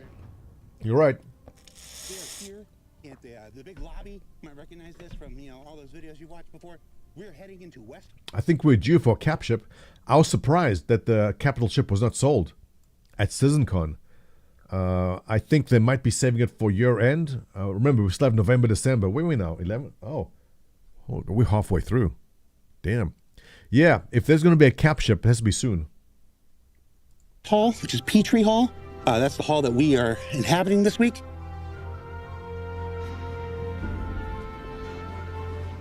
We are here inside Hall A. This is an awfully big room. This is where the main stage will be, and the roughly 3,000 people that are in attendance to watch CitizenCon, all the presentations, the stuff that we've been working very hard on for the last several months.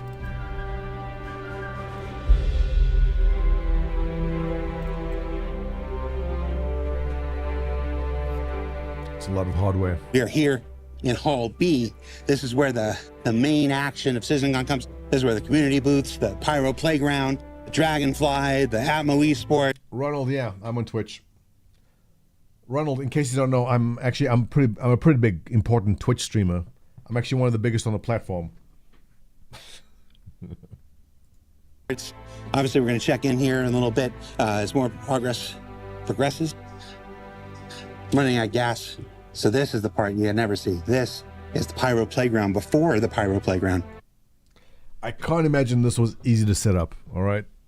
I guess guest accounts on all these machines, but setting up every single one of these machines, and did they all have a HOTAS? Did every machine have a HOTAS on it?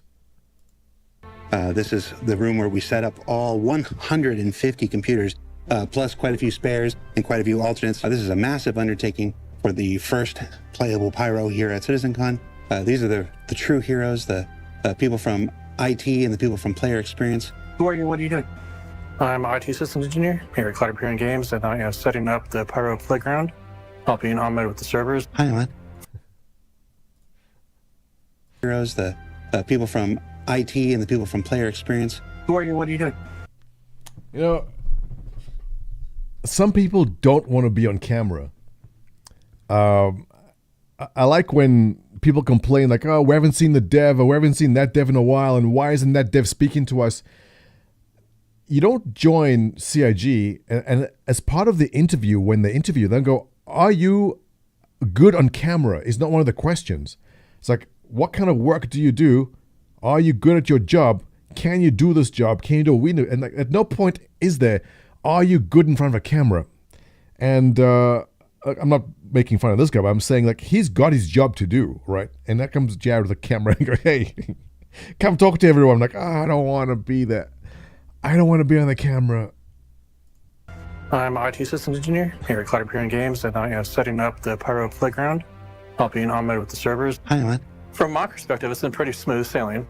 I'm sure Miles' team has had a few surprises they've had to deal with. I'm sure Ahmed has had a few bumps as well, but other than that, we're smoothing along pretty well.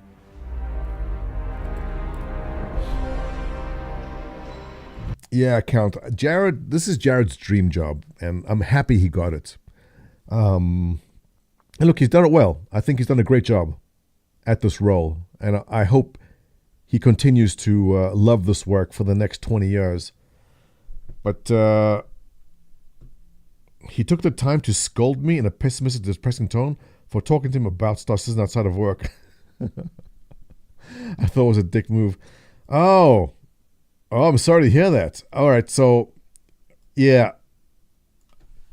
Okay, I'm not going to apologize for him, but this is a thing. It'll happen. Thanks for the follow, Nebula. Appreciate it. So here's the thing. All the devs, all they do all day is talk about Star Citizen, especially the community side. They also talk about Star Citizen.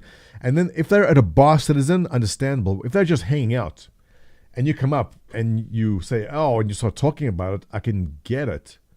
It's possible you were that's the third or fourth person. Where was it that you met him? I dropped by his Twitch channel to think. On his Twitch channel. Okay. So I would say CIG devs, if you are just doing something outside of CIG, people like me and every single person in this chat, and I think every single person in Star Citizen, does not differentiate when your work ends and your free time begins, because our free time is Star Citizen all the time. Whether you talk to me at 9 a.m. or at 9 p.m. or 2 o'clock in the morning, you want to talk about Star Citizen, I'll talk to you about Star Citizen because it's a hobby for us. It's fun. For them, it's work. All right? For them, here's your paycheck, and from this hour to this hour, you'll be talking about Star Citizen.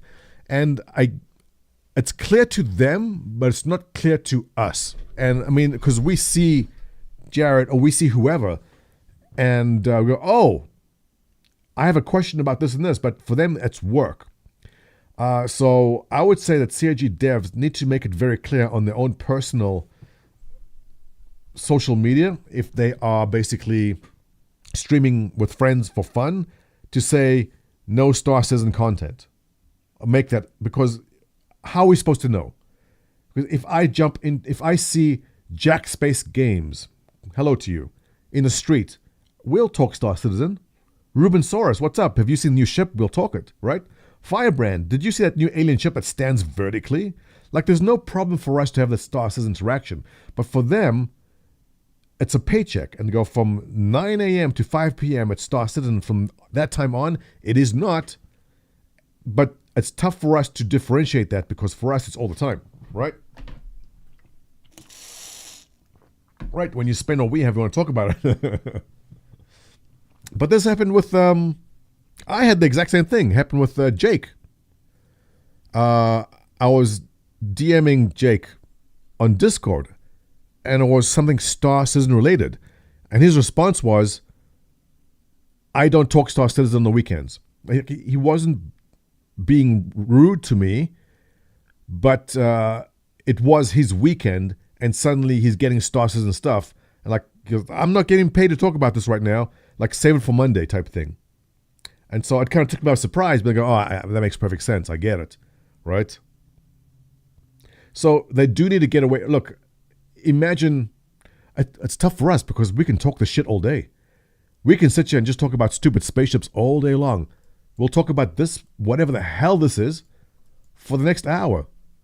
And then we'll talk about what the hell that is and why it's so overpriced for the next 3 hours. Because there's something wrong with us, okay? Each and every single person in this channel here has something wrong with their brain. There are some people that don't have this disease. Look, there was a time where Jared Disco Lando was the same, but then when it becomes your job, it's different, right? Jared says pretty clear tone that he doesn't want to talk about Star Citizen in his private accounts. Right, but Cologan. I mean, yes, it's not clear. Like, it's difficult for me to understand. Why wouldn't you want to talk about it? Because we're so excited about it, right? I understand it. It's just, it's tough for us average backers to understand, like, why don't you want to talk about Star Citizen? What's wrong with you? I'm trying to think of, if I'm at a restaurant with my wife and kids, and one of you recognize me and go, holy crap, it's Montoya. I'm like, hey. And you said, what do you think about the Raylan? I go, well, I think it's priced pretty well for being a big alien ship. Like, I wouldn't say, no, man. Hey, it's my weekend off. Just don't speak to me. I guess it's different because we're just fans. Like, we're not employees, right? Ikaro, what's up?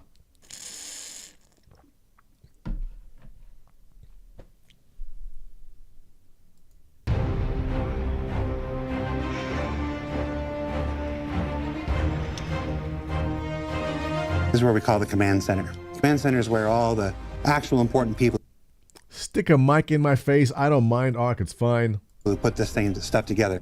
Bleed. That's just me, though. Am I wrong on that? It doesn't matter where I am. I'll be happy. Hey, I'm in a bar. You want to come talk about spaceships? We'll do it. I'll do it any place, anytime. Tyler. I mean, CIG should just hire me at this point, right? I mean, Board Game is getting paid. Salt is getting paid. CIG, pay me. I have no off hours. My hours are all day, every day, anytime. You guys seen my 1-800 Montoya ad, right? Want to talk about spaceships? Call me anytime. They're all them. That's where they kind of hold out and they address all the different issues that come up throughout the day. Right, Count. I just want to give Jared a compliment because he looks so depressed all the time. Does he look depressed? I mean, he looks okay, but I'm just saying it seems like he's kind of lonely because he's left his family and friends and everything to be in Manchester. I mean, being surrounded by work friends is one thing. Yeah, Count, Jared is a nice guy, and I'm sure he'd not mean to insult you or make you feel bad.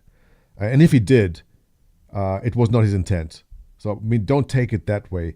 But I can also understand the frustration that if people keep on coming up to you all the time, like you just want to play Twitch or you want to do something that is separated from Star Citizen, it's difficult to do because his entire fan base is Star Citizen, right?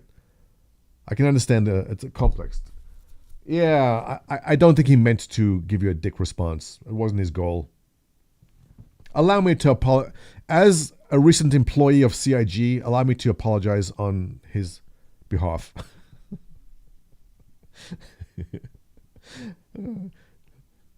Salty Mike is getting paid by CIG. Doesn't everyone know this to be a fact? No. For the record, I'm joking. Board Gamer or Salt do not get paid by CIG. Do I have to say that? Does that have to be said?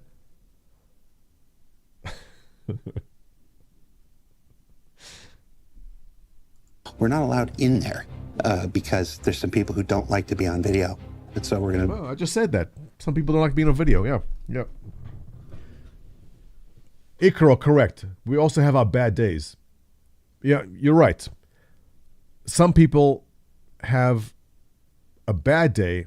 They don't mean to... Trust me, Jared does not want to piss off any single one of you. There's no one here he'll go, I want to be angry and piss off that guy. It's not going to happen.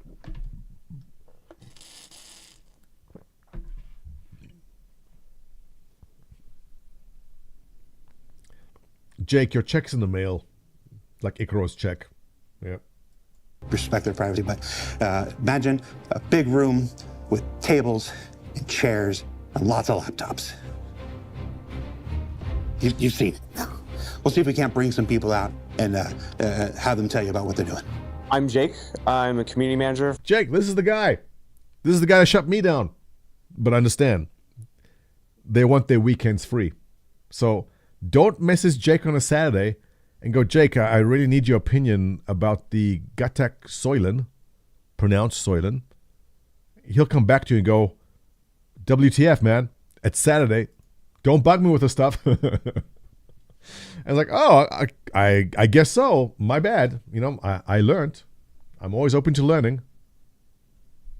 For Star Citizen and Squadron 42. We are here at the Los Angeles Convention Center for CitizenCon 2953, What's up, the first in-person CitizenCon since 2019. It's exciting, honestly, and I can't wait to see what it looks like in a few more days. Cool. I like her. I think it's going to be double in size of what we had very before. bubbly. So this is going to be super is awesome. amazing. But today's the first day where we're kind of all in the convention hall, putting everything together, and just seeing this stuff come to life is very, very cool so far. What's this guy's name? I Construction forget. has begun, so it's for Star Citizen and Squadron 42. We are here at the Los Angeles Convention Center Dan. for CitizenCon. Yeah, so look, Dan did a great job. What were your opinions on Dan? I did not know who he was before. Was he someone that we had seen before? I'm terrible at faces. No, Jake Raven, not you. We're talking other Jake. CIG Jake. Had Dan Hubrick ever been front-facing before? Because he did a great job. He's obviously well-versed at doing what he's doing here. I was like, who's this guy? And he kind of introduced in the beginning. He's a producer. Yeah, but he's never been a front-facing producer, right? Because at the CitizenCon, he introduced himself. Seth scared the crap out of Dan. He did?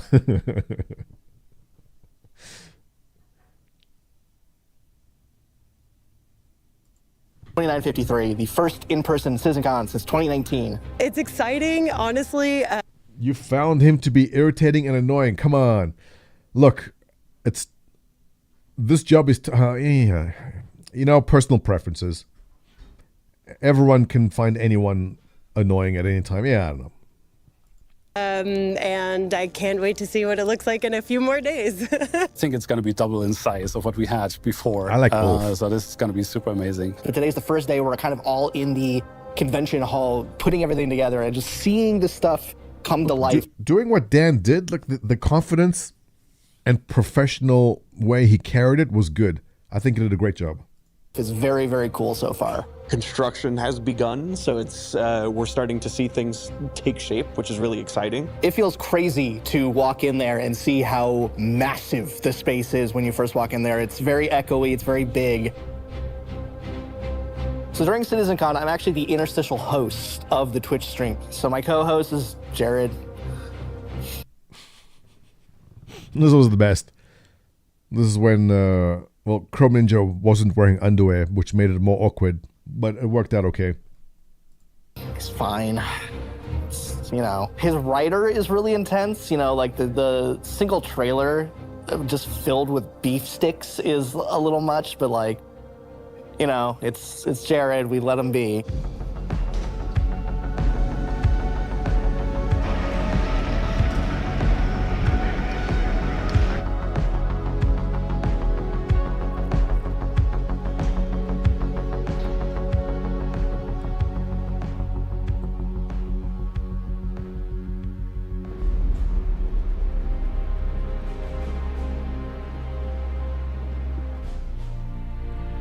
Yeah, Jared's great.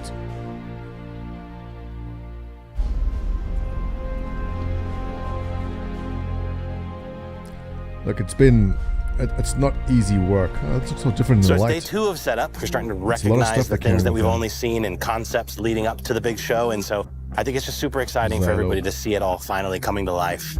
So I'm part of the core event leadership team that's been planning this event for many, many, many months. And I can't tell you just how rewarding it is to see everything coming to life. I think for a lot of us, we're just as excited, if not more, than the attendees for CitizenCon. Glad I didn't spend my money on this Black Dream. I like this guy, but the whole light Jared jokes fell a bit flat for him. I missed the jokes. What did he say? As if we're supposed to be in on the intimate work inside jokes. Yeah, I mean, I don't think we're supposed to be in, but we'll miss it. But at the same time, it's a little banter. It's fine. It's good, right? We've had a number of technical issues, not uncommon to a big event like this. The severe power issue that took about 6 hours to track down, which we... Now, what Black Dream is trying to say here, he's not trying to put it down, but a lot of people want to attend a CitizenCon, but they want it to be an important one, right? I don't want to put words into your mouth, Black Dream, but I'm going to guess this is what you're getting at. Not everyone can afford to fly, get an Uber from the airport to their Airbnb or their hotel, the foods, the drinks. It's an expensive trip. And if you're going to make that expensive trip, it's going to be for something big. And the big thing a lot of people are waiting on is Squadron 42 being announced. So I'm not pretending, I don't know where you're coming from on that, Black Dream, but I'm guessing that if you will attend an event, it's going to be for a big announcement. Tell me if I'm right or wrong. But that's what he's getting at. Not that he doesn't like what's happening there. A lot of people also purposely did not attend this because they're just frustrated that there's nothing happening yet. Although what they did release and show us is definitely far beyond what I thought we would see when it came to where the game is at. Yeah, so Black Dream is saying, yeah, so when Squadron 42 comes out, he'll be happy to go. That's a very common position to have on this. Maybe come off a bit critical. I wanted to clear this is the best community and management of all experience of 20 years of gaming.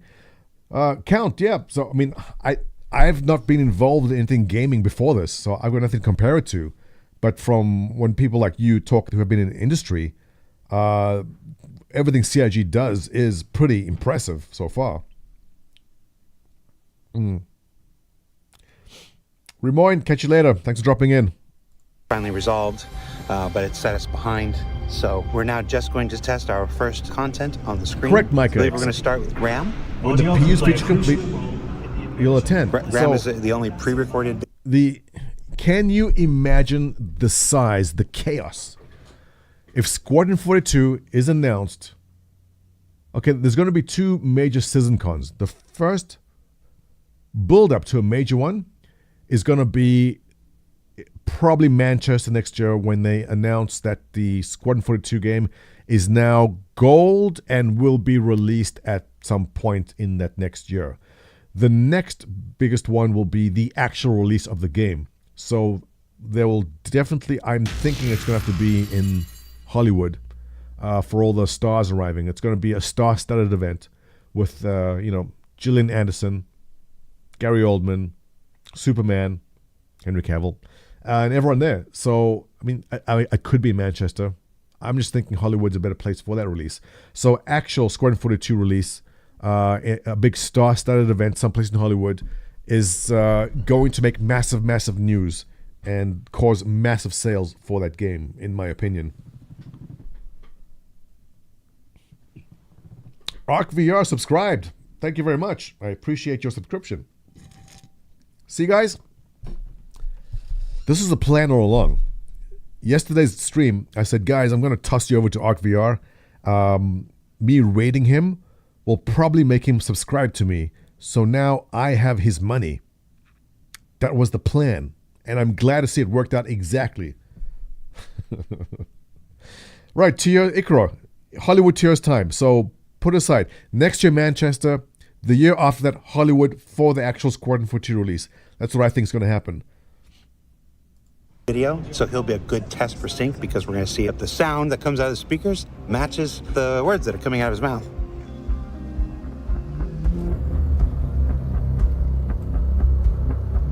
My name is Michael Smith, also known as Bayor.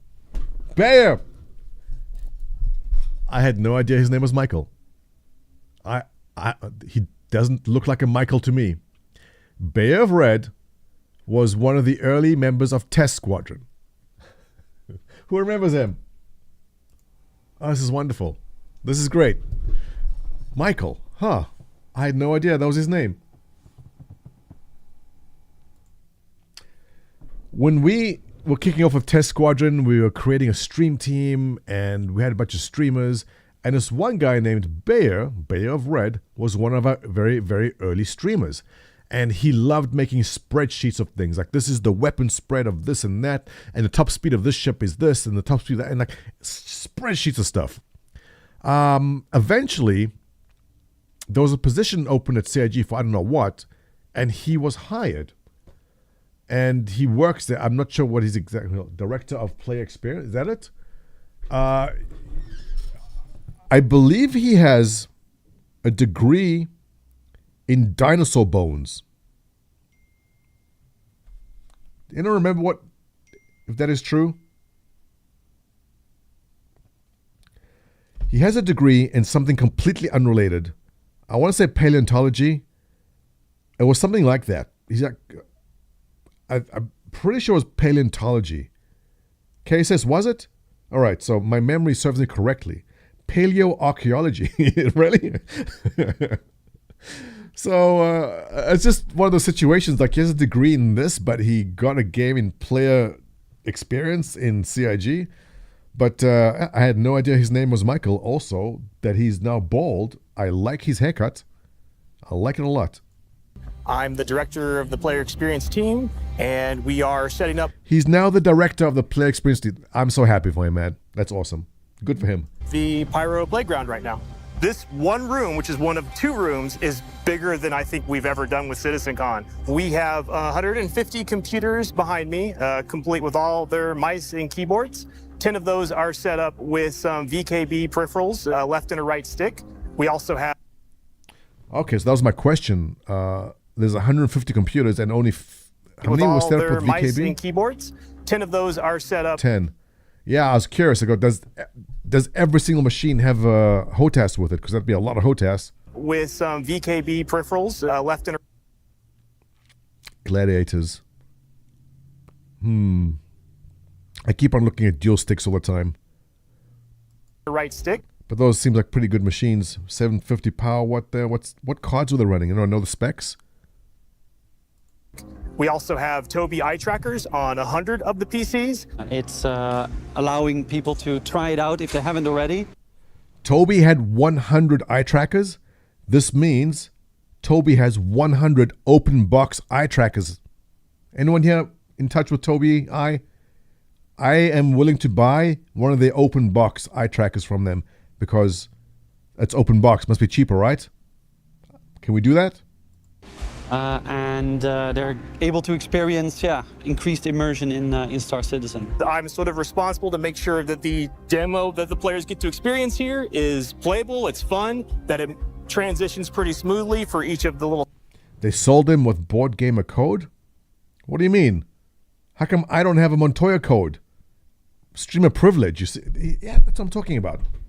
Damn streamer privilege. No, but if they have a bunch of open box Tobii Eye, we should contact them. Maybe there's a better price? Sessions they get to play, then just understanding that gameplay experience. They sold it at CitizenCon, says Lefty. Okay. We're here in the LA Convention Center. It's chaos, as always, but good chaos. In 2018, we built a full-size Dragonfly for Austin CitizenCon. Chris Law from the ship team has done a whole new skin. The Dragonfly initially took 3 months to build. It's taken 4 or 5 days to repaint it, and it'll take us about 3 hours to put it back together. We built the Dragonfly for you guys to actually come and sit on. It's a great photo op. If you're here at CitizenCon in the flesh, you can come on. 1 or 2 people can sit on it, as inverse, forward, backwards, whatever you like. So you can come here, get a photo, memories forever. So that's JRDF. Fun fact, he developed a serious allergy to resin from the fumes. At least that's what he said a while back. I don't know if he still has it. Okay. I'm gonna be a TikTok star. Ready, go. Oh, the TikTok one. Drake. Bentley. Yeah. That was good. I enjoyed As we that. walked in for the first time today, we could see our 30-foot banner. Atmo is actually here to bring a live tournament. Third world prices. Hey, South Africa is not third world, okay? You may be attached to the African continent, but that doesn't make you third world. You got to pay prices like the same as everyone else. Use your gold and diamonds. Come on, bro. I know you have them. We had lots of gold and diamonds down there. I remember.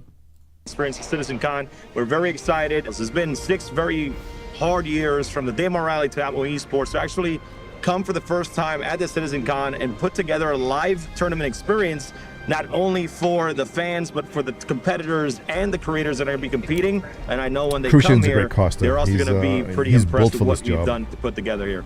Does it great. You know, for me, it's been 4 long years without us being able to connect with our community in person. And I really can't stress just how much it means to us to be able to spend time with our audience in person. I think with any live event, and we've done a lot of these CitizenCons, there's always fires that have to be put out. Comparatively, though, things are going pretty smooth this year. And I'm probably going to regret saying that in like 15 minutes. So apparently Xylo had some issues with his back. He tweeted recently that he had some vertebra, I don't know if it was surgery, but he had to basically take it easy. And he screwed up his back by being on his feet all day at CitizenCon. Not that I understand exactly what happened there, but jacked up his back again. When one of these walls falls over on me. Big screen.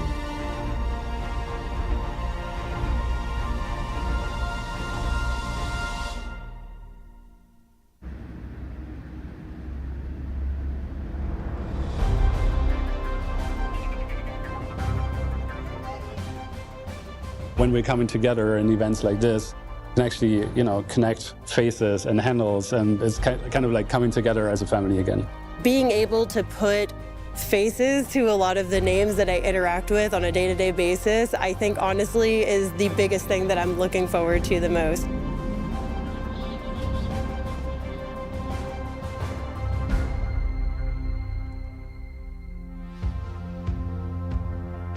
Being able to talk to backers and people who played the game directly was amazing. It was super rewarding just the conversations that I had with a lot of our backers, both at the event and also the kind of after party.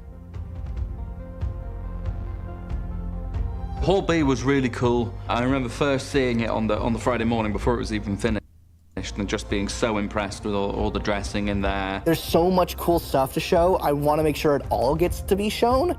And so that's my biggest worry, is that we're not going to have time to show all the cool stuff. There was like a meet and greet area, the esports stuff was there. It was quite cozy, which was a nice feeling. Yeah, that was a good helmet.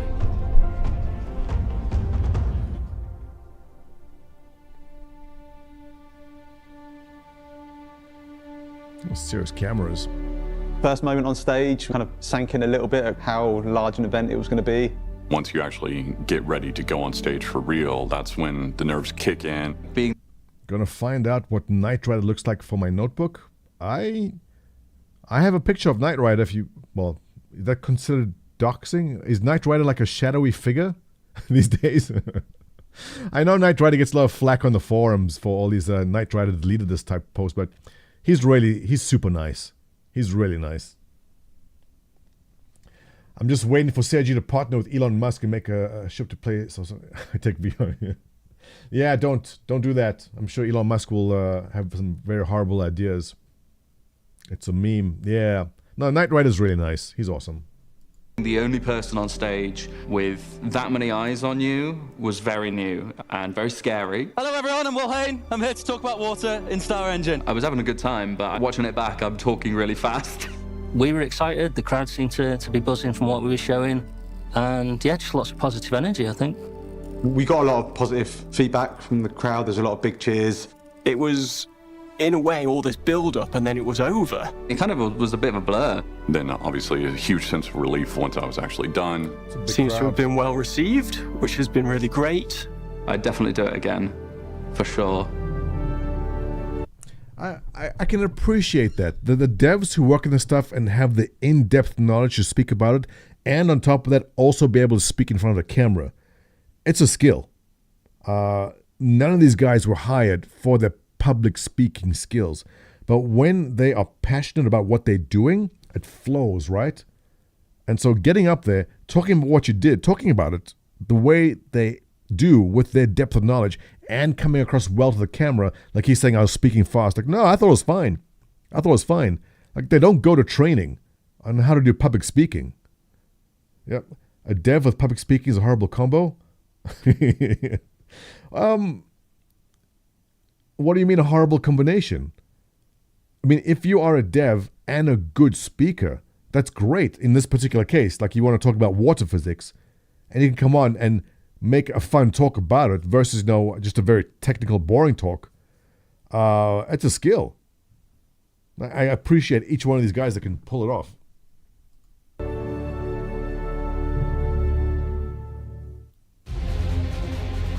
Hi, everybody. Welcome, everyone, to CitizenCon 2953.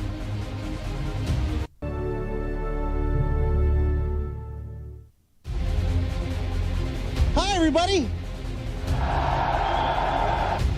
Welcome. Test Squadron. I see it. Atlas. Yep. Good bunch of people there. Welcome, everyone, to CitizenCon 2953.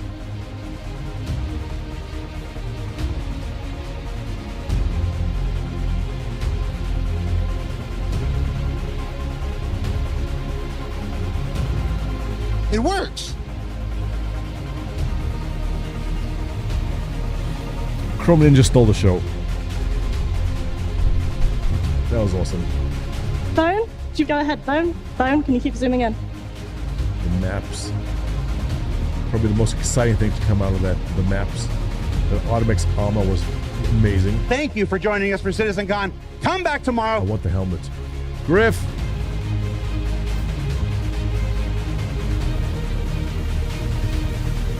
The hair. I'm so hyped, man. I'm so hyped. Push and pull. We are here with members of the vehicle team.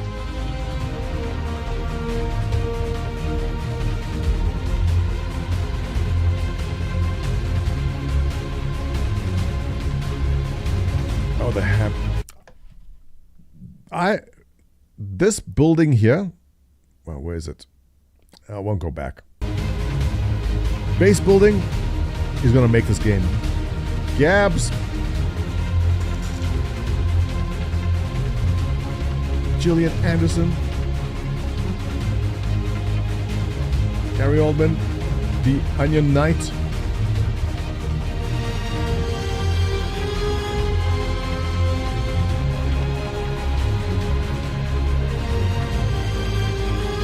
This shit's getting me hyped all over again like the first time. Van Dool arriving with whatever weapon that was, I must know. We've been working on this for so long, and seeing the reactions of people in the auditorium is going to be something that I'm going to carry with me, probably for the rest of my life. What was that? I saw a Test Squadron swag bag. Did you guys see it? Is going to be something that I'm going to carry with me, probably for... Who's that? Someone has our swag. Who is this person? There's a bunch of bags that Seth actually made for the 2018 CitizenCon. And Seth was asking, how many should we make? I mean, do we make 100? Do we make 200 bags? Like, we don't know. We had no idea what kind of turnout there would be. So Seth went and made, I don't know how many hundreds, but way too many. We gave away so much in 2018, and we've just had boxes of the stuff left over. So he carried everything he had left over to this year's one and just basically said, like, everyone just take. I'm glad to see people got it. Who's this? Anyone recognize this guy? We should find out. The rest of my life.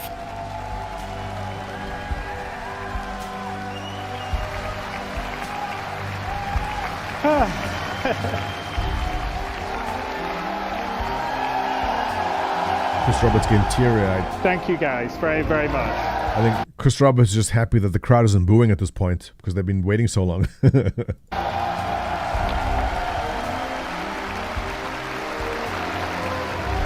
Jake, you're getting teary-eyed too? Really?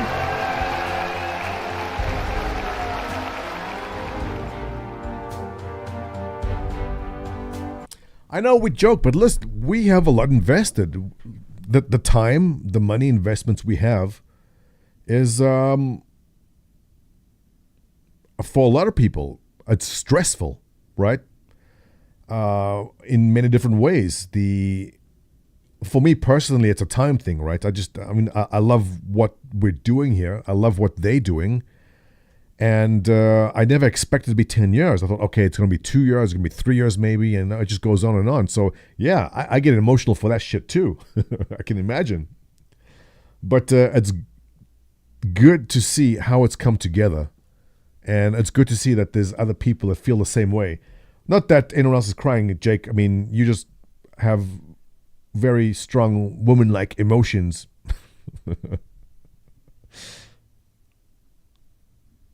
Stop getting so emotional. Man up. The guy with the bag was Casper. He was a booth host. Oh, awesome.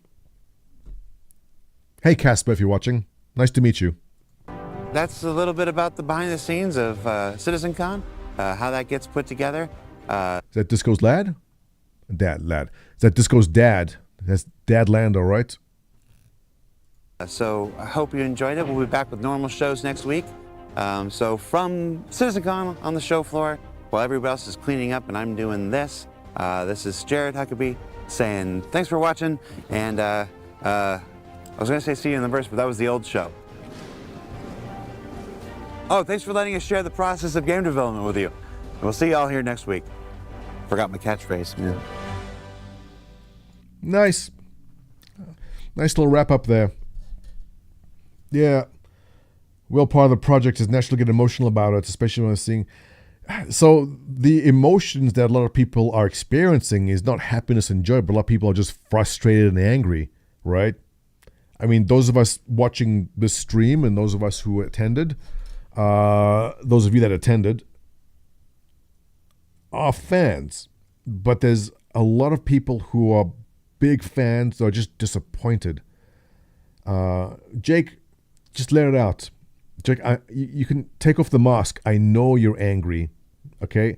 Taking your anger and squeezing it into a tiny ball and putting that ball deep, deep inside.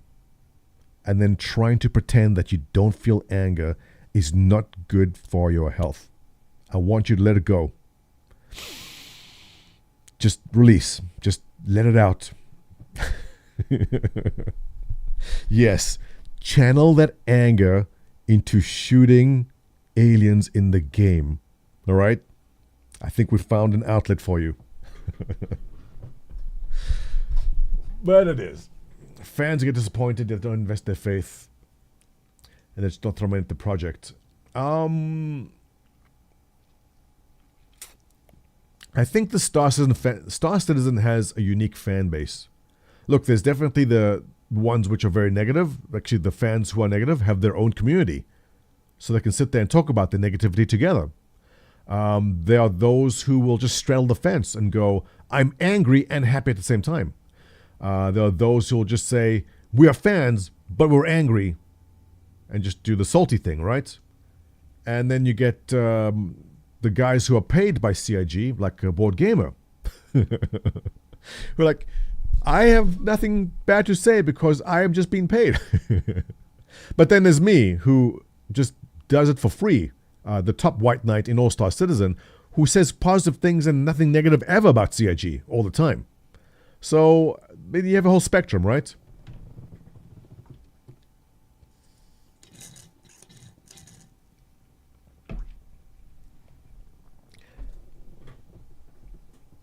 I haven't been angry because I've never gotten too excited. Mutt Dog raises a great point, Mutt. And that people get themselves hyped up. The people who get themselves overhyped will always end up being disappointed and pissed. They love being super excited, but then they also love being super pissed. They do it to themselves. You see it all the time when movies come out. Like there's a new Marvel movie now with, what's her name? Brie.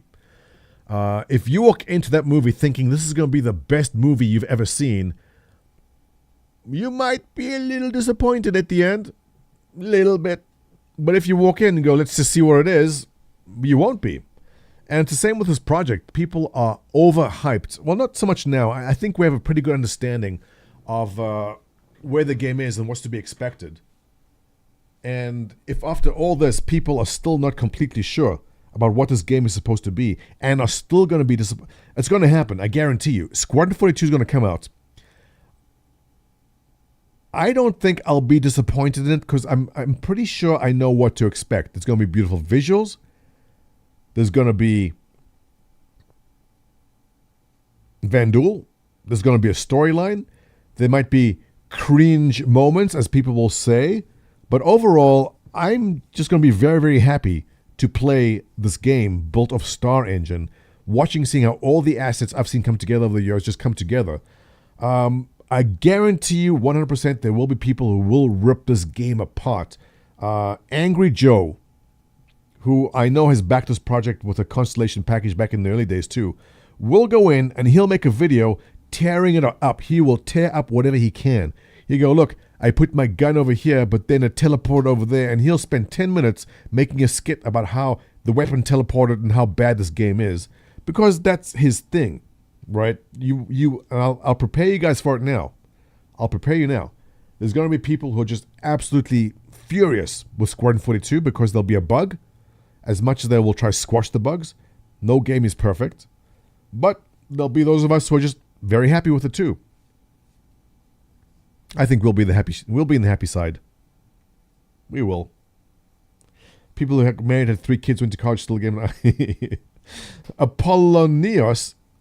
I had 0 children when this game was announced. I have 2 children now, and they're close to becoming teenagers soon.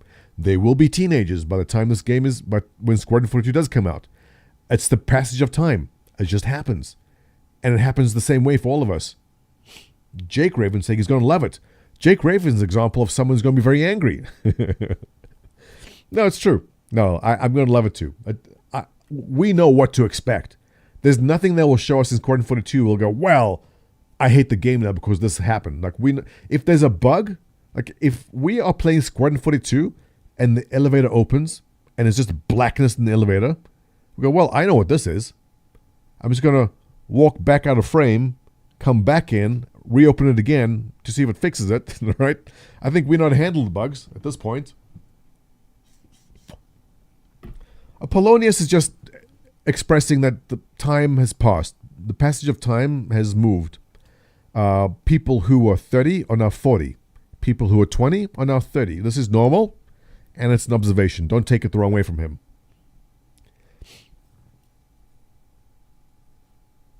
De Gunter saying, I was in my 40s during Kickstarter. I will be 60 in a couple of months. What? Oh, you were late 40s. I need to come out in the next 8 years so I can enjoy it in retirement. Yeah, that's going to be an awesome retirement too. De Gunter, absolutely. I love seeing that kind of comment because De Gunter, is it De Gunther or De Gunter? I'm going to just guess De Gunter. I love seeing comments like that from people because you, the same as me, probably never had or knew older people that played video games. There was no video games, De Gunther. Okay, De Gunther, thank you. There were no older people playing games, and so you don't know. Like, you're going into this, you're spearheading this, all right? There's very few people at your age and above that are playing. And I need to see, like, hey, what's going to happen to me in 20 years? And so if I can look to you and go, oh, it's like that, I go, all right, I'm okay with that. It gives me hope. So, spearhead, man, that's you. Mud Dog, I'm 50. Yeah, I'll be there in 2 years, man. I'll be there in 2 years too. It's catching up. But I like to see, I'm always curious to see how it is. Like, Griff is 60, right? And he's the biggest nerd I've ever seen. And so it warms my heart. It goes, okay, there's hope. I see what happens. I see how it's working. And I'm out of water. I'm going to peeing all day. I drank all of it. Retirement homes in Canada, US return. We've said that. We were discussing this with Seth the other day about just basically buying out in a retirement home, making some kick-ass, all those PCs you saw there with Tobii and Hotas, and basically wake up in the morning, get wheeled out in your wheelchair, right to the PC, and just have giant LAN parties all day.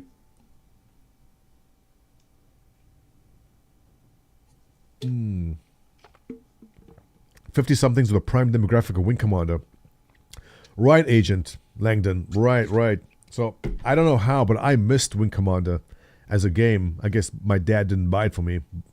But I did not get the honor of playing that. And I can't go back to it now. It's too dated for my look. Yeah. Why wheel up the desk when you can mount it onto your wheelchair? Well, Lefty, we have to all get wheeled together. Like there'll be a whole row of caretakers wheeling us out. Everyone gets their pills. The test-branded prostate pills, test-branded digestive enzymes to control your heartburn. Test-branded testosterone injections. And then we go play the game. We have this all planned out. We have like an architect redesigning it for us. My cousin builds out new retirement facilities and they're ready to look into the future of Gen X retiring, wanting high-speed energy. Exactly, MK. No, it's true. Well, are we even going to retire? I don't know if retirement homes are a thing. If you need permanent care, maybe, but I see more people just simply staying in their own homes. There was a time where you needed to be in retirement homes, otherwise you wouldn't get food and stuff. But with food being delivered to you,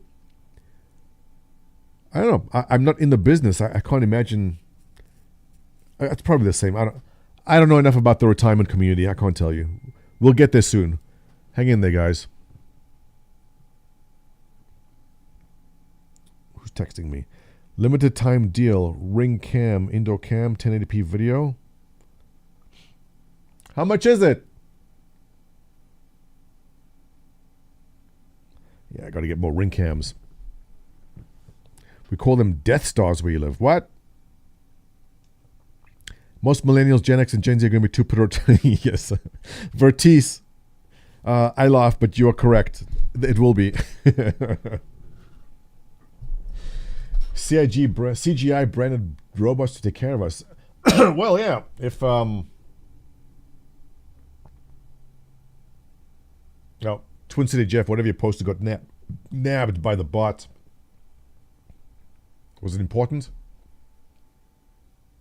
Let's check it out. Oh, the Soylent Destiny meme. CIG responding, this gave me a hearty chuckle.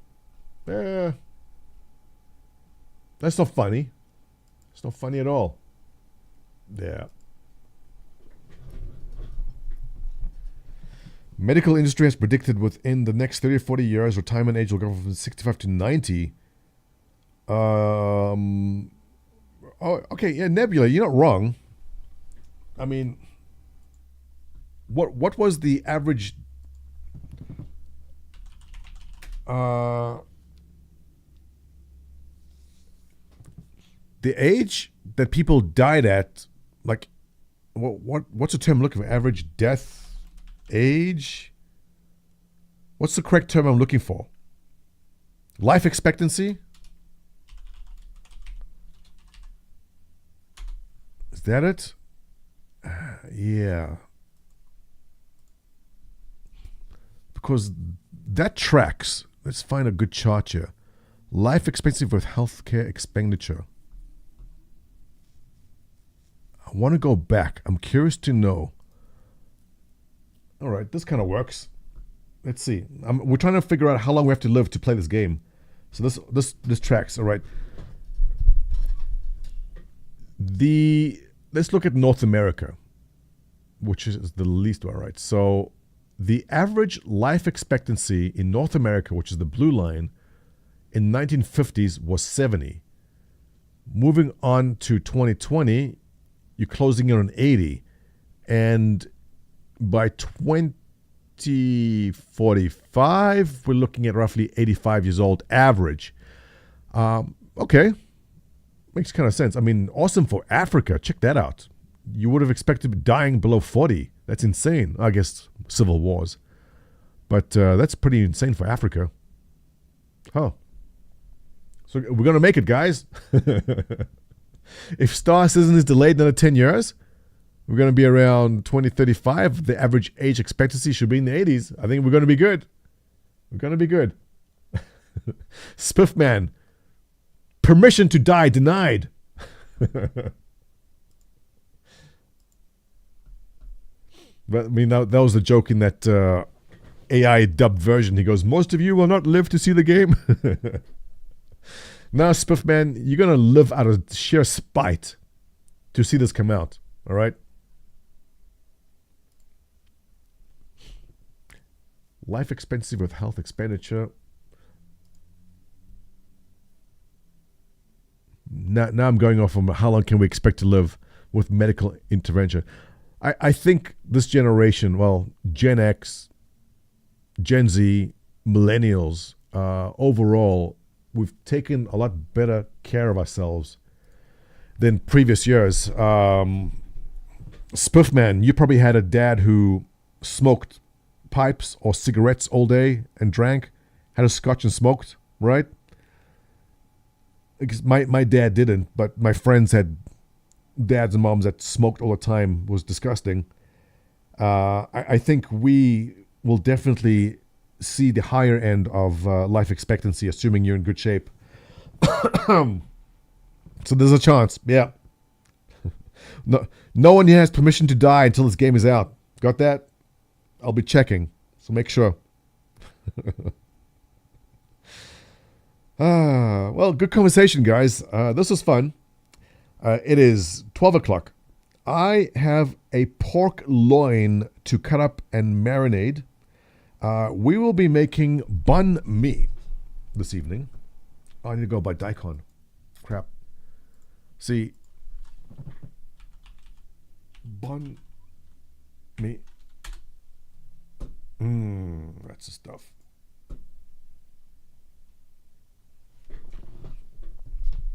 Sit down, children. Let me tell you about the most delicious thing you have not eaten yet. We've reached the sandwich part of the stream. We've spoken about Star Citizen. We talked about leaks. We spoke about Jared and how we hope it's okay. We spoke about how you should not bug CIG devs on the weekend with Star Citizen talk. And now we're going to talk about marinating meats and making Vietnamese sandwiches. So as part of our cultural sensitivity training for the day, this is banh mi. Now, if you do not have a Vietnamese place near you, go find one and try this. It contains pork. I don't eat pork. Arcade, I am a Jew. I am eating this. It has pork. My rabbi says it is okay for you to try it too. The pork loin, we're not slow cooking. No, we're not making pulled pork. I'm slicing up the pork loin to thin slices, and they're marinating them, and they're going to go into this. There is a duck or there's a liver pate layer. Then there's daikon and carrots, some cilantro, cucumbers, and then the marinated meat. You have to try this. I cannot recommend. This is my recommendation of the day. Go find banh mi. It's written like this. You will thank me tomorrow. Drive past any Vietnamese restaurant. Homemade mayo. Stig, we actually have the Japanese mayo, which my wife picked up. Actually, I've never had it. I've had it, but we never bought it. So it looks like this. And the difference between the Japanese mayo and the normal white people mayo is this here. They use the yellow of the egg more. So it's got more of the egg richness in it. And it definitely blends well with this particular sandwich. So if you have not tried, it's called Kewpie Japanese mayo. Comes in a bottle, looks like that. Highly recommended. And this concludes our cultural sensitivity training for the day. Pork in the past was unclean. Today, it's clean. Look, MK. I mean, in the past, you weren't eating it because of parasites, right? But today, it's not a problem. But to be clear, it's pronounced banh mi sandwich. Count, are you Vietnamese? Forgive my pronunciation. My tonality in Vietnamese is very bad. I just say banh mi. Or banh mi. I don't pronounce the N, really? Don't make me call my wife. She'll straighten it out. It's pure yolk and all different texture, less fat. Oh, the mayo, yeah, Stig. But it's interesting. Good. Banh mi. Yeah, okay, we're not discussing pronunciation.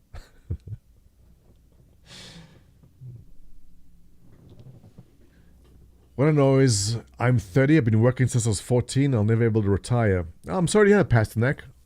Look, Pasternak, you and I may still find some kind of business. We're going to IPO something, all right? Listen, guys, let's do this. Everyone's smart in here. We're going to find a business. We're going to put our heads together. We're going to find some niche business. We are going to then IPO this business. Then everyone here is going to retire as millionaires, which will allow us to buy the retirement home and then play Star Citizen unimpeded. It's just the way we have to do it, guys. All right? So let's get going. Test supplement. Exactly, Stig. You know what? We're going to make millions on test-branded complete digestive enzymes to fight your heartburn. You know what, Stig? I'm going to talk to you after this. Yeah, we're going to do it. We're going to make millions. Oh, what's his name? Like the guy who was running for president, Vivek? He bought an orphan drug and then IPO'd the company and made billions from it. And then the company itself didn't even... it's a whole story. But now that's politics. Yes, BitConnect. Yes, but with... we're going to do BitConnect, but we're going to do it with complete digestive enzymes. You want to take a flight academy, you can have a warehouse full of PC hotels. There is that for VR. The mall I went to the other day has one of the areas is like basically an open VR section. And everyone has VR and they're playing VR. Pricey though.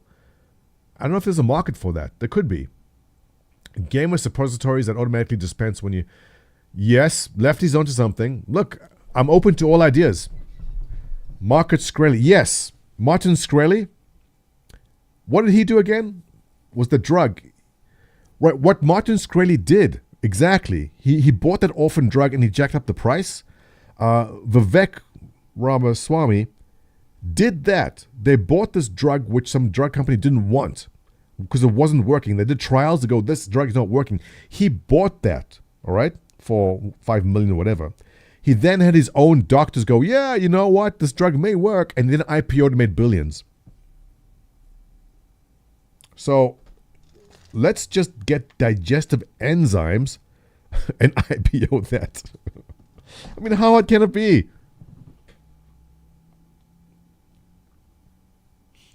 We need a cryptocurrency pump and dump. Doge has been done. Shiba Inu's done. I know that's in the past. I don't think the whole NFT thing and all these Doge things. I believe that's all over. Modified lab diamonds.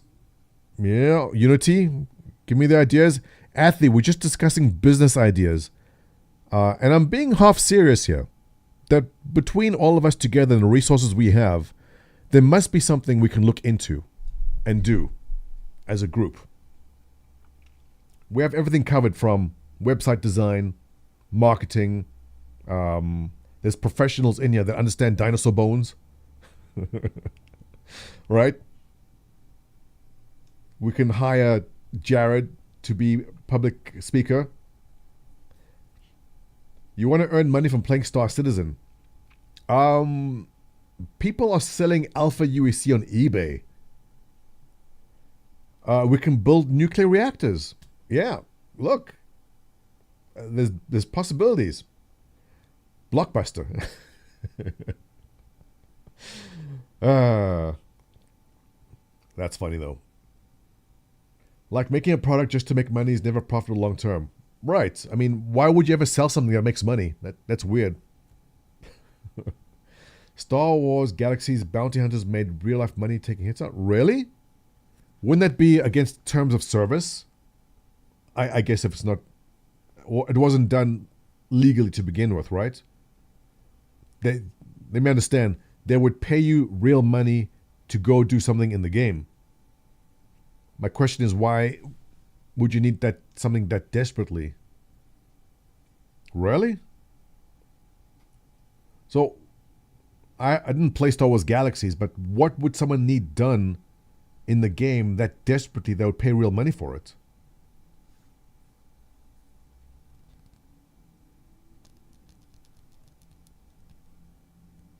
But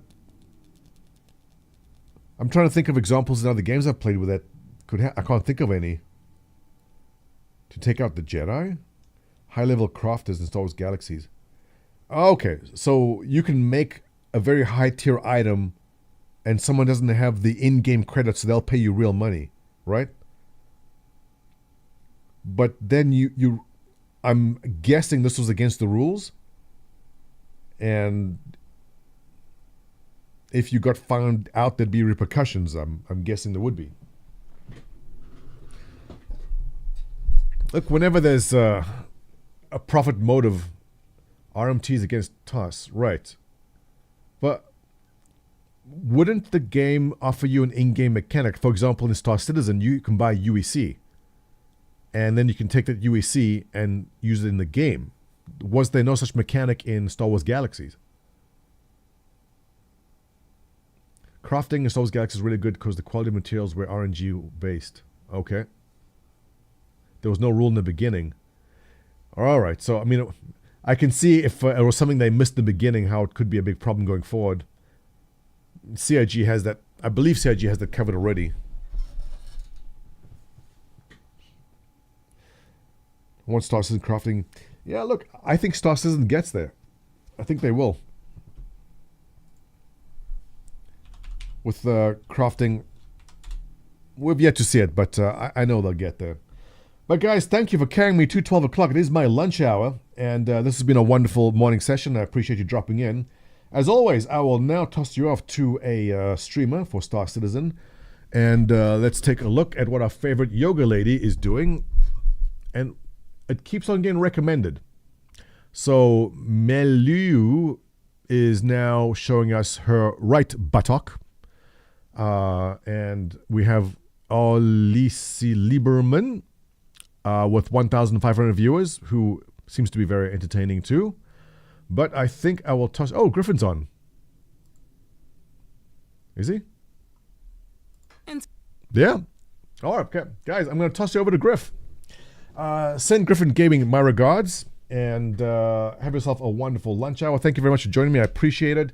Thank you, Vid Blitz, for the follow, Arc VR for your 1 month tier, Nebula Extinct for your sub and the follow, and Jonas INF for the follow, Werner32 for the follow. Thank you, and Blue Knot.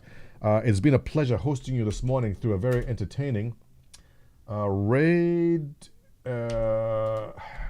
I know how to do this. How do you write his name? Griffin Gaming RPG. Like so. There we go. All right. I love Griff. He's the best. Send Griffin my regards. 44 viewers ready to go. Raid now. Ready? Thank you, guys. Had a fun time this morning. I'll catch you tomorrow. Same place, same time. Off you go. And now, onto our scheduled Insulting My Chat. Man, those are some stupid comments from Arcade Alchemist. What the hell was he going on about? And that Ronan Shonen just drops in out of nowhere and thinks you have to give him attention? What a guy. I don't know. KSS was okay today. Usually can't stand him or her. Citizen Ninja so-so. Have a great time, guys. Catch you later.